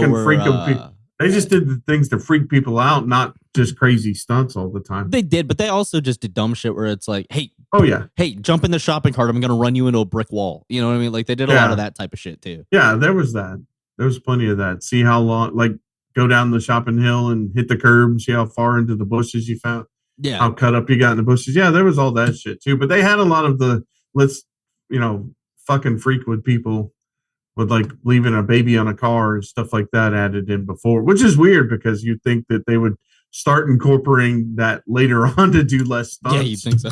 Yeah. Well, it's funny. Movie, it's just stunt. I actually just heard Steve-O talking because Steve-O has a show that does pretty well, and he just came on Legion of Skanks too, and I was listening to him, and he was saying that the disclaimer at the beginning of Jackass, they were asking like, did you guys ever have trouble with obviously kids start watching it and they're like, we should do this, which is exactly what me and my friends did, but they had to have that disclaimer at the beginning that was like, this stuff is done by trained professionals, like don't do any of this stuff, and if you absolutely do not send it into the network, and Steve-O was like, yeah, that was it, that disclaimer went out, and it might as well have just been issued as a challenge. He said they just got nonstop flooded with just like, here's my video stuff, put me on TV. Like just people just bombarded them with, well, these guys are famous. I'm gonna go jump off the roof. I never recognized any of them on that show as a trained professional. Right. Yeah, I know, right? They were just the one guy that was dumb enough to do this. Whatever this is, they're the only guy in the room dumb enough to do this. Well, that's how it started. Like Steve-O, at least Steve-O technically was a trained professional. He went to clown school. But like Knoxville John started. Wayne Gacy went to clown school too. I know. But Knoxville started by that was literally like one of the earliest episodes of the actual show. Was I think his job was he would be the guy that they would test out police equipment on. So they would like pepper spray him to see how effective it was and just tase him and shit like that. It's crazy. The best stunt, like to still fuck with somebody stunt, was in, I don't know which Jackass. It might have been 2 that we went to see at the theater where that guy got kidnapped. Yeah. And shoved into the trunk of the taxi and all that shit. Yeah. But like to add insult unto injury, the beard on him was the other guy's pubes all glued together. And the dude had crabs. Yeah. They put it on his face. So not only did he get fucking scared to death because he really did think people were shooting and all that shit, and he was just. Then when they told him later on that he had pubes glued to his fucking face, then they just what they did is they were like, they were talking about the hair, and then they all pulled their pants down and showed that they all shaved. shaved. Yeah, they all had these fucking big strips gone, and it was weird because you could see the different colors. On the rats even.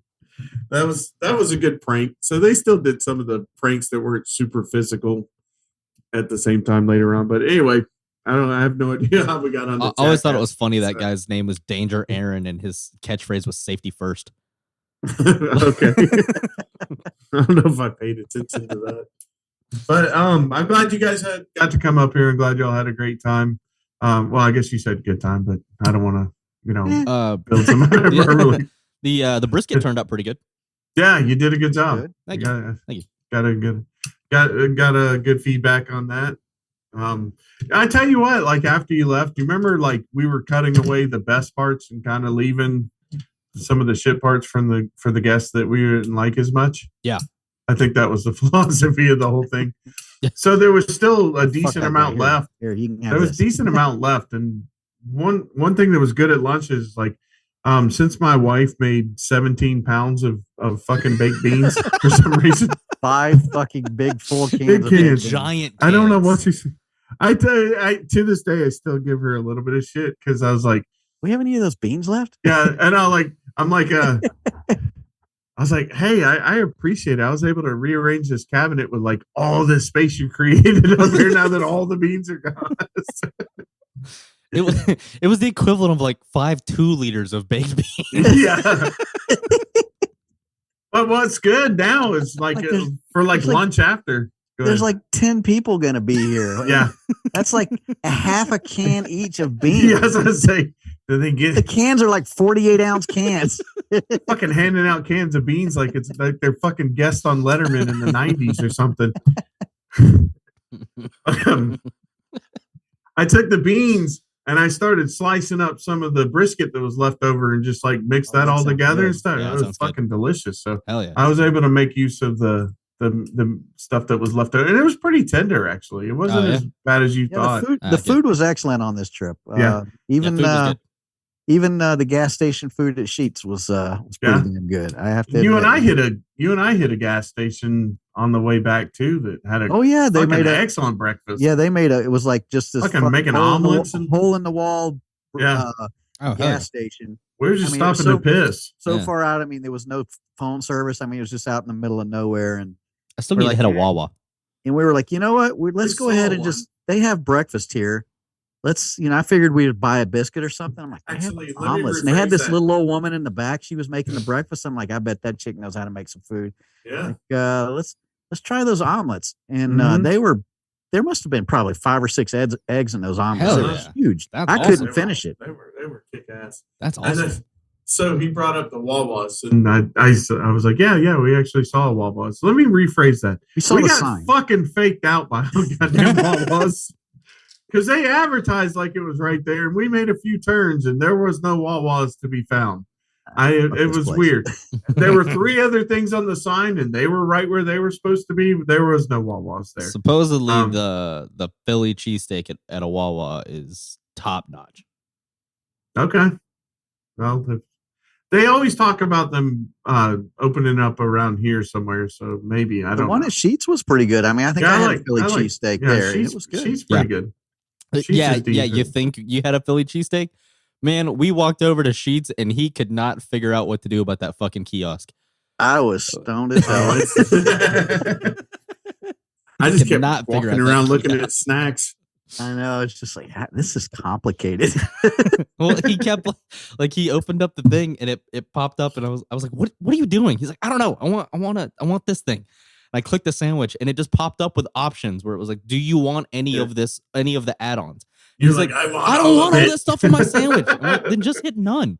Why are you freaking out? I had to read everything on the screen first. Well, no, he panicked with everyone. Just, I don't want onions. It's not coming with onions. Do you want onions? I don't need Old Bay seasoning. There was nobody to talk to. It was a computer. No, that's it.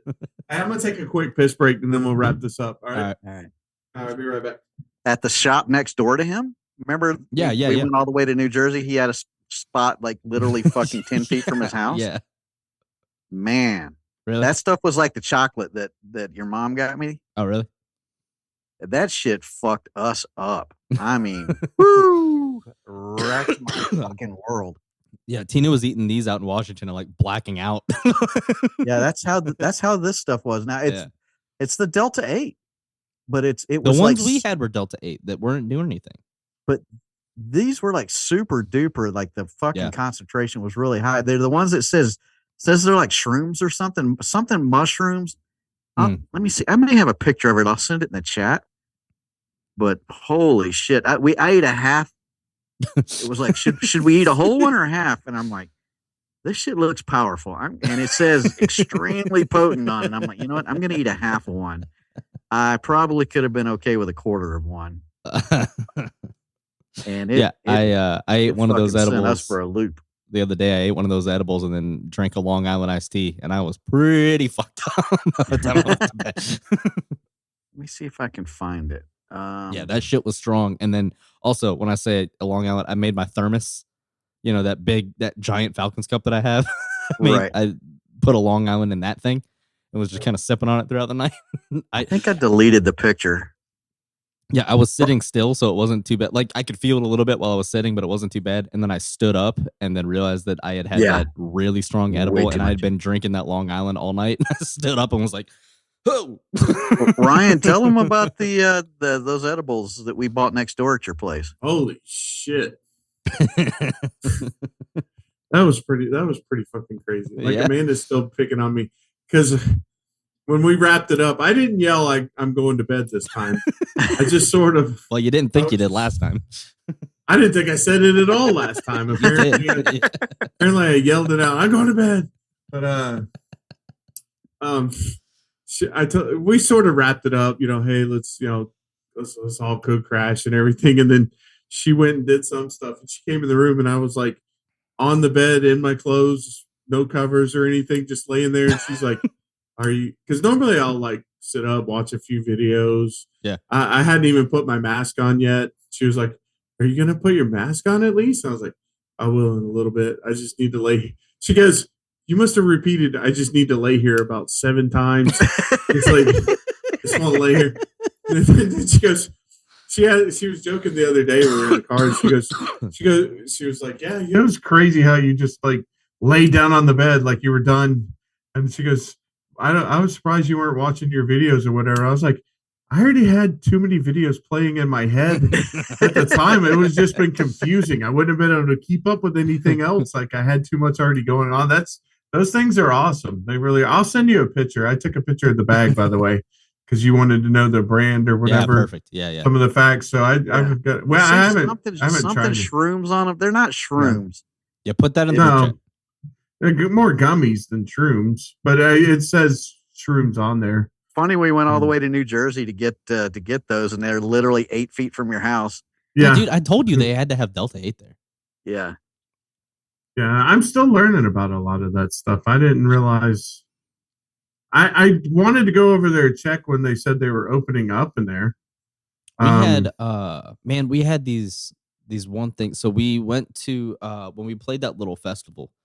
We played Scarecrow Fest last year. That thing where it was, it should have been packed full of people, but they like didn't market it the right way. So we were just kind of hanging out in a field was basically what it turned into. But even still, Silver Cell's awesome, and they invited us out, so it was a lot of fun. But when we played that thing on the way out there, we were like, in fact, Dad, it's a spot over by you that we found. Yeah. But there was a little smoke shop, and we were like, hey, let's pop in here. They got a sign out front that says Delta products and stuff. Let's pop in there and see what they got. And we went in, and we were talking to them, and they were like, yeah, we got a Delta 8 and stuff, and how strong are you guys looking for? And we knew we were going to play that thing, so we were like, I don't know, like pretty strong. And they were like, okay, well.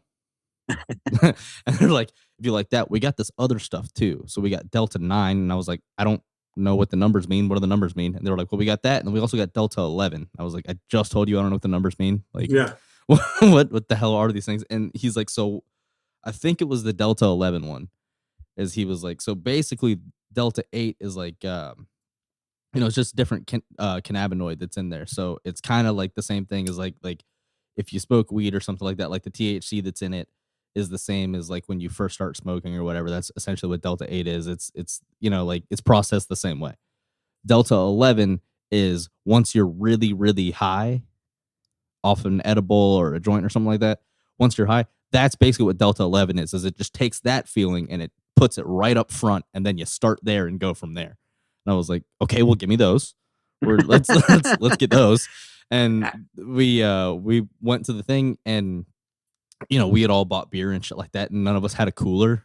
Like, because once we got there, we were like, we'll just get some beer, but no one thought to bring a cooler, so we just got a trash bag and dumped a bunch of ice in it and just filled it full of ice and put it in the back of Billy's truck and just put all the beer into the trash bag and just left it in this thing full of ice back there.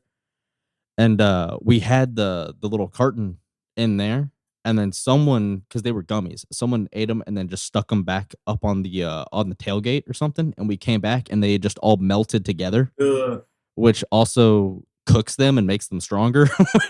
We were just like, you don't know exactly how big. Yeah, and we have no idea how. So we were just reaching in to grab it, and it was just like. It was, like when you pull pizza apart and like the cheese is all sticking, we're like, everyone take a guess, guys. we were just pulling it out of there, just like, I don't know what this is gonna do. It's gonna hit someone real hard. I would have totally marketed. I would have marketed them to you a lot better than that guy. You were like, all right, so what are these? And you're like, oh, these are Delta 8s. Okay, well, what about, there we go. What about these? These go to 11. Well, why don't you just make 10 stronger and make that the highest? No, I don't think you understand. 11. These go to 11. Yeah. Hey, so Nick, these gummies or these edibles, 500 milligrams for one edible. Yo, what? Yeah. Yeah. And I don't know my pot math, but that sounded like a lot. Yeah, that's a good bet. Yeah. So I ate a half of one, and I guess that was. Yeah, I'm glad we only ate a half of one. Oh yeah, Jesus Christ. Yeah. I get this. I started getting like that weird paranoid thing where I was like, I don't know if this will shut off. Like this could be my permanent state. Like I don't know if this will just turn off. And I kept having to tell myself like, eventually it'll go back to normal. You'll be all right. I don't know. It's pretty fucked up right now though. Oh, man, a lot of people have that reaction. I'm gonna be that guy that thinks he's a pitcher of orange juice and I better not tip over. A lot of people have that reaction if they drink while they're doing it too. I've never had. I think it's really fun to do that. I've never had that reaction, but well, but I think I have a desire to drink when I'm doing it. I mean, I'll still drink while I'm doing it. I mean, like have a beer or something, but I remember this. I don't know if you ever had this with people, but like in the 90s, with dropping acid and stuff, a lot of the guys would want to smoke pot and stuff. We'd go find a guy that had pot. Yeah. And I was like, why do we want to smoke pot? And he's like, oh, it takes the edge off and everything. And I was like, I didn't take acid to just turn around and take the edge off. Like, let me fucking ride the edge. I bought it for the edge. Yeah. Fucking kidding me? So I would never want to do that back then. That night, I was like, somebody fucking find me a joint. Well, I was going to say, what's really funny is, so CBD. Where's those things Nick was fucking sucking down in the backyard, scaring the old people with? CBD does that, though. CBD kind of, it'll curb it. Yeah. So that's why people like it to sleep and stuff. Well, but that will also bring down, it like counteracts the THC. It'll bring it down. Mm-hmm. And so they have now smokable CBD that like doesn't have THC in it. Mm-hmm. And I was talking to he said that he saw something I was like, yeah, they got that now. He's like, who the fuck would want that? That's exactly what I was thinking. Well, but a lot of people like it. Like I think it's if you smoke it regularly, like if that's your preferred way of doing it. But like if you have like a job or something, but you want like the relaxation and like the like ease on like like if it's for soreness and shit like that or something like that or for anxiety, you can smoke it and not get high, but get the medicinal side of it and go to work or something like that. That's what I'm assuming it would be for, like if that's your preferred way of doing it. Well, that sounds like drinking non-alcoholic beer. Yeah. Yeah. But I told him, I was like, yeah, I mean, that's my assumption is for something like that. Or I guess, I've also heard if people get like way too high and start freaking out, they can smoke one of those and it'll kind of bring it back down. And he was like, I've never had that in my life. The two things I remember on this one, number one is it was I remember one time thinking, this is the longest fucking episode of 70s Show I've ever fucking seen. I know. And we had like rolled through like a Thanksgiving episode and a Christmas episode and a this. We watched I don't know how many episodes. Yeah, we must have watched like half a fucking season. I'm just like, oh, so now they've morphed into. Did Eric kiss a girl on Thanksgiving? Did they ever have Thanksgiving dinner? Yeah, I don't remember. I don't remember them eating that. Like, I couldn't keep up with that shit. And the other was like, I remember the television seemed like super 3D. Like everything was in layers. Everything was in layers. Like Kitty's here, and then Eric's here, and Red's over here. Like it was like these props that were like clearly 3D. That's awesome. I loved it. It was fun. I haven't done it since then. It was the opposite with Jacob came over one time back when we lived at the old house.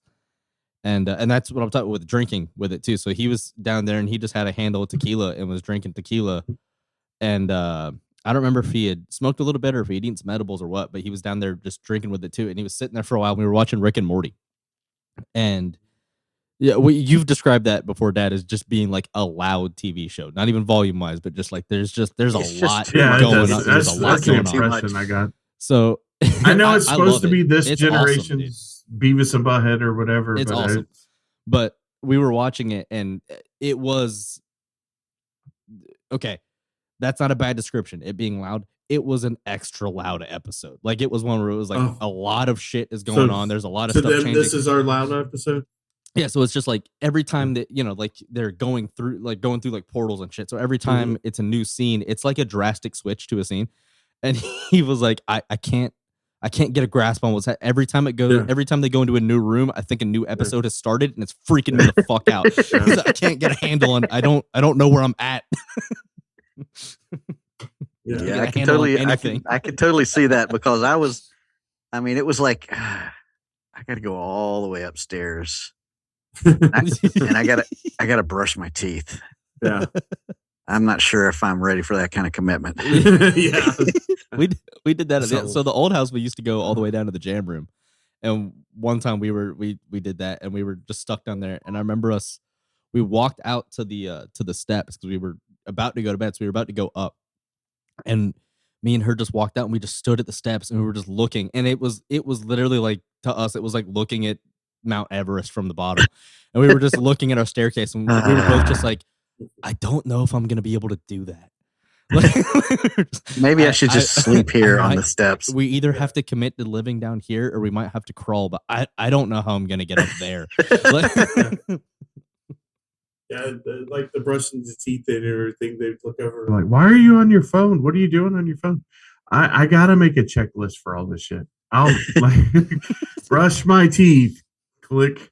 I'm not sure if I remember. It was like I'm not sure if I remember how to brush my teeth. Yeah, swish it around, I guess, a little bit. But man, like, it was cool. It people seem to not care. Are we able to like record on that stuff? I can. You think that would be an episode? I don't know how good of an There's episode several would be, things that would have been fun. You should have like I think it would have been fun if you could have recorded us like right as we got to the top of that tower at Gettysburg. Yeah. Like holy shit. We were it's about maybe 5 floors? Yeah, about 5 flights of stairs. Holy shit. But in freezing cold air. It was fucking cold as hell, yeah. And then I'm just like, all right, hold on. I'm like, we got 2 more flights to go here. And then you walk up and you're like, because it's like, it's a square, so it's like up, over. It was like, by the end, I was like, is this good enough? I mean, we're almost to the top. I can still see everything. I'm like, I'm this far up. I might as well go up the next 2 flights. Yeah. When we were at Louder Than cold Life, and windy as shit. When we were at Louder Than Life, I remember there was they had a Delta stand at Louder, which that's pretty fucking sick, by the way. Going to a music festival and they have a Delta stand is pretty awesome because you just because it makes it really because they sold the actual flower. Good on them, because the other thing it did is you could just walk in and be like, nope, bought this here. Like, what are they gonna? I mean, security's not gonna be like, nope, that's outside shit. Like, no, I bought it here. So it really made it easy for people to just get high through the entire festival, which was great. But they had these little gummies that fucking worked. And at some point during we found a little spot to hang out. We were sitting in between some bands. And I was like, all right, I got to piss like really bad. So I'm going to go do that. And then while I was getting up, people were like, oh, you should go see what the line is over at this thing. And then also, can you grab like some food from over here? And I was just like, okay, I got it. And I'm like trying to like map it out in my head. But then I start walking and it's just a music festival. So everything kind of vaguely looks the same. And I remember at one point I just started walking and I was like, I don't know where I'm going or why or but I gotta what. Piss. I was like, I have to piss really bad, but why the fuck am I out here now? And I was just walking around and I was like, shit, I don't know what my mission is. And I don't want to go back because I don't want to tell them I don't know what my mission is, but fuck. And I was just walking around for a while and then I was like, I'm just going to text a motherfucker. I forgot my phone back there.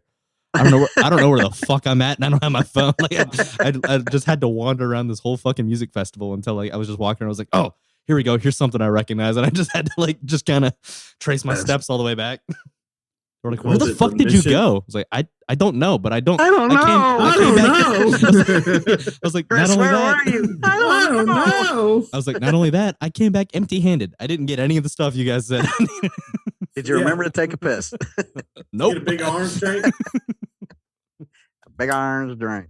Get a big orange drink. Well, let's wrap it up, fellas. Yeah. Well, again, like I said, I enjoyed your trip up here. I'm glad you guys got to see everything, show you around and all that. We had a lot of fun. Brisket was good. The mushrooms were good. Dude, the pallet bar. I know we talked about it already on the part 1 of this, man, but the pallet bar really does kick ass. That's awesome. Thanks, man. Yeah, I'm glad y'all got to see that. Now it's got to all be decommissioned and winterized up here. I never heard this statement so much. What the hell does winterize mean for a pallet bar? I got to cover it all up and everything. Like it'll be fully covered in pallets and stuff like that, so snow doesn't get into it. Oh, you're not gonna keep hanging out and drinking at it? Not during the winter, no. That's lame. No, that's like what? No, October through May. Yeah. I'm sure you heard this a lot when you were still up here too. But the biggest quote was on everything is like, it is really nice up here. It's just the fucking cold, man. It's just the fucking. I know cold. everywhere we went. It's beautiful up this here. Is it's beautiful, really nice. but it's just fucking too cold. Beautiful. Yeah, it's cold for me though. No, it definitely is, man. We you had those big heaters when Admiral Bill was in there playing for us. Yeah, and like those heaters definitely helped. But yeah. I remember we were talking about recording that night, and he was just like, "Fuck that, let's go inside." I know you guys are talking about outside, and I'm looking at the barn. I'm like, there's a barn right there. Yeah, Like, with a studio upstairs. Like all we need to do is take one of these heaters inside. Yeah, I was like, I don't think we could put one of those heaters inside. It's too tall. I think it's gonna. Want to watch? I was like, I think it's gonna catch the building on fire. He's like, well, that'll warm it right the fuck up. But I'm not sitting my ass out here. Yeah. Oh, thanks, man. I didn't realize you were willing to risk the whole building for your warm. Hey, I'm willing to do that just for you. Stay warm. Yeah. Yeah, those tree heaters. I don't know what they call them. The tree heaters, the propane tank heaters. They're great until you step like 6 inches away from the thing. Like you literally need to be hugging it to get the full effect. Yeah, I was right under warm it. From that. Yeah, yeah. So like if you're not like right there with it, you don't. Well, me being short, I had to step up on that little stool just to be close enough to get warm. I had that ready for you though. I thought of all. What I was gonna do is like if you had wore your Gore-Tex, I was just gonna lift you up and put you on those little hooks with your Gore-Tex hanging. Like you're supposed to be able to hang towels from. Oh, you're gonna let me get on your shoulders like a chick at a concert. Yeah. Who wants a chicken fight?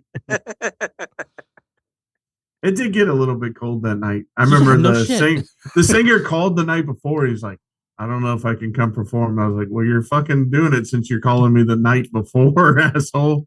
Like you're showing up. That's a real thing though, man. Your hands getting cold while you play. I'm sure it is, but you tell me. You like? Yeah, he said though that little heater that was in the pallet bar. He said, I think this thing is for looks only because not really for life. It's just to make everything red. Glow red. He's like, that thing is only for show. He killed it though, man. Sergeant Bob was awesome. Yeah. He did a great job.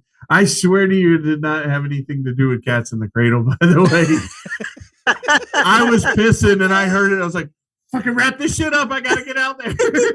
I was like, "This motherfucker." He looked right at me and he was like, "Ryan told him to play it. I know he fucking told him to play it." I did. He would not give me a playlist. Like I had no idea what the fuck he was going to want to play. Like he asked me, he's like, well, do you have any ideas of what you want to hear? And I told him a couple of like yacht rock songs because I knew that was his genre, so to speak. And he was like, I can do that England Dan one there. And I was like, okay, all right, great. What do you play then? He's like, I don't know. I'll make it up when I get there. I was just like, okay. I was like, you're awesome. You know. But yeah. He was really definitely a good singer. Yeah, little weird. He was kind of an interesting guy. Like he hung out at the fire after. Yeah, he was a little weird, but he was a cool dude. I think that I thought it was weird that he made his wife the roadie. Yeah. Like, did you notice though at the end of the show? Like, that's what he did. He was like, "All right, it's time to break down," and he just like. Goes and fixes a plate of food. Put his guitar and sat down. Yeah, his wife was over there. She's like backing all this shit up. I'm like, she's like carrying speakers. Oh, he wasn't kidding about that. Right? I'll tell you what I did notice is he waited until she was, she's packing everything up and lugging stuff over there, and then he waits till everyone's gathered around the fire, and he goes, "All right, guys. Well, if we all gather around and grab one thing apiece, then she won't have to work as hard." And it's like, all right, you fuck, you're gonna show up in a list. Also, that didn't include him. Yeah, his hands were full with food. Yeah, he sat down. That was just for the rest of us. He did say if we all. Yeah, he did. He meant you all. You all. I did think that was funny. And his wife looked so fucking ready to go home. Like after the second song he performed, I think she was just like, "Fuck this shit." And like we brought everything over to the car, and they're trying to fit this entire set into a Fiat. She's got the back hatch open, and we're like, "Hey, do you want this next?" And she's like, "Please just set it down. I have to put this all in a certain way, or it doesn't fit. I got to start over." That's also true, though. That's also a thing. Right. Oh yeah. And I was just like, okay, I get it. And I was just packing up the trucks when we used to play. Yeah. I mean, like back in the day. Band. Yeah. Yep. It was like, okay, Mark's amp goes here, Scott's amp goes here. Nope, it doesn't go there. You need my bass amp goes here. Turn that around. We're lucky that I mean, I've talked about Chad being so good like in the studio and all that stuff on here before, but he also used to help set up and break down shows in Atlanta and stuff. So like when Metallica came to town when they played the Brave Stadium. Not the one I saw him there. Right. Yeah. But Ryan, not the one you came in for, but the time before that when they played. We watched it on YouTube. He didn't see us, but I saw him. Yeah, like he was one of the guys, like the crew working, like building the stage and like working the stuff backstage and all that. So like, that was that by design? What? We saw him, but he didn't see us. No. I mean, I just looked up working. And I'm like, hey, Chad. No, he was working. He's worked a bunch of really cool shows like that. But like he's back there doing all that shit. So when it comes time to like pack up, we're like, Chad, where do you want stuff? And he's just like, just fucking put everything here and let when it's my shit, I'll Tetris it all in there. Yeah. But he's really good at like knowing the correct and proper way to get everything. Just bring it all over here so I don't have to go get it. Fucking put it together. Just leave it here. Yeah. Well, anyway, I'm glad you guys were able to come up here and see me. I hope everybody's enjoyed the episodes. What is this, like a two-parter, you think? Yeah, it's kind of the two. whole trip and everything. Part one's already out, actually. When we're so make sure you listen to part one first because it'll make a lot more sense. Now that you're at the end of part two, go back and listen to part one first. Go back to listen to part one first. If you've gotten to this, stop back and start over. Yeah, hit the stop button on there, and then like the old VCR days. Button. Yeah, hit the rewind until you get rewind. Yeah, track it back, and then make sure you listen to that part too because that's where a lot of the fun happened. This is more like recapping it and everything. But I'm glad you guys made it home safe.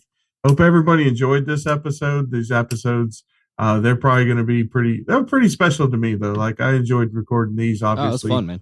Better than some of them. It's good to have you guys around, and so I'm looking forward to the next time I come down to Georgia. We can record together again. I think we should maybe take something on the next one. I think that would be kind of fun. Hey, you know what we should do? What the hell comes out? What we should do for one of these is I think I might be able to get us a setup if we wanted to do like a one on the road. Like if we came back up there or something like that, like the road trip back to your house. Yeah, I think I could get something set up for that, so we could do like a podcast from the road while we're going to. That was another funny part of this too. Is like I was like, I'm gonna play the stuff that Larry's been putting out his podcast for we talked about that on part one too. The regular guy show. You need to get the spirit of the show. Okay. You're fucking sleeping back there through the whole thing. My producer's not really following the spirit of what we're trying to do here, but that's all right. I wasn't sleeping. I was resting my eyes. Yeah, and breathing heavily. I was doing my breathing exercises. Gosh, Jesus. But anyway, and that's another thing too. Like, can we get the music that follows behind? You know how like Larry was talking, but you could hear that little organ music in the mountain. Can you produce some of that shit in there? I mean, all right, get on that. What music do you want? I don't know. We can sample. This sounds like a post show meeting. Yeah, that's fine. We'll talk about it later. You guys handle that. I don't need to be a part of that. All right. Do you need to wrap anything up there, Junior? Yeah. I mean, look, the same thing as always. Follow us on Instagram at guyslikeus_pod and Sayge_media. Go to our YouTube channel, the Guys Like Us Show. Like, subscribe, leave a comment because that will help with the algorithm and stuff. Just send it to people. Would be very helpful. Leave a review. Share the motherfucker. Yeah, leave a review and like 5 stars and all that shit wherever you can. Subscribe to it wherever you can, Spotify and all those other ones. And be on the lookout for Stage Dive. The alpha is live. Our beta is going to be coming really soon. So go sign up for stagedive.com. It's going to be fucking great. And I don't know if you guys have seen this yet or not. Spotify is actually changing their policy now, and it's actually going to be even harder to make any type of money on that. And I think that's the route that a lot of these streaming services are about to go.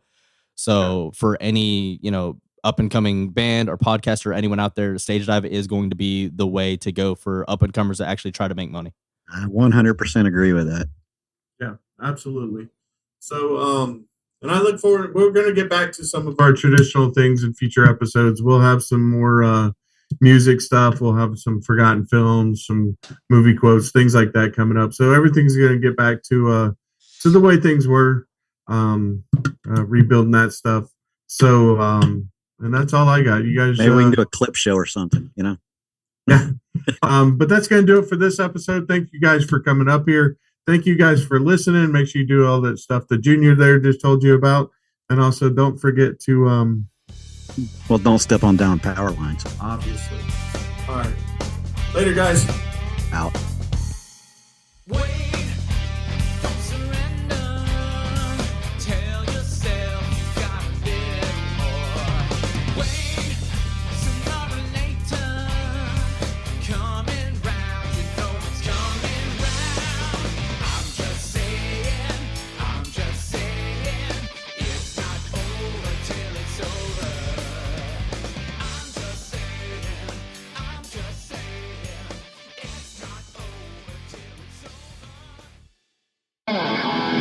This has been a Sayge Media production.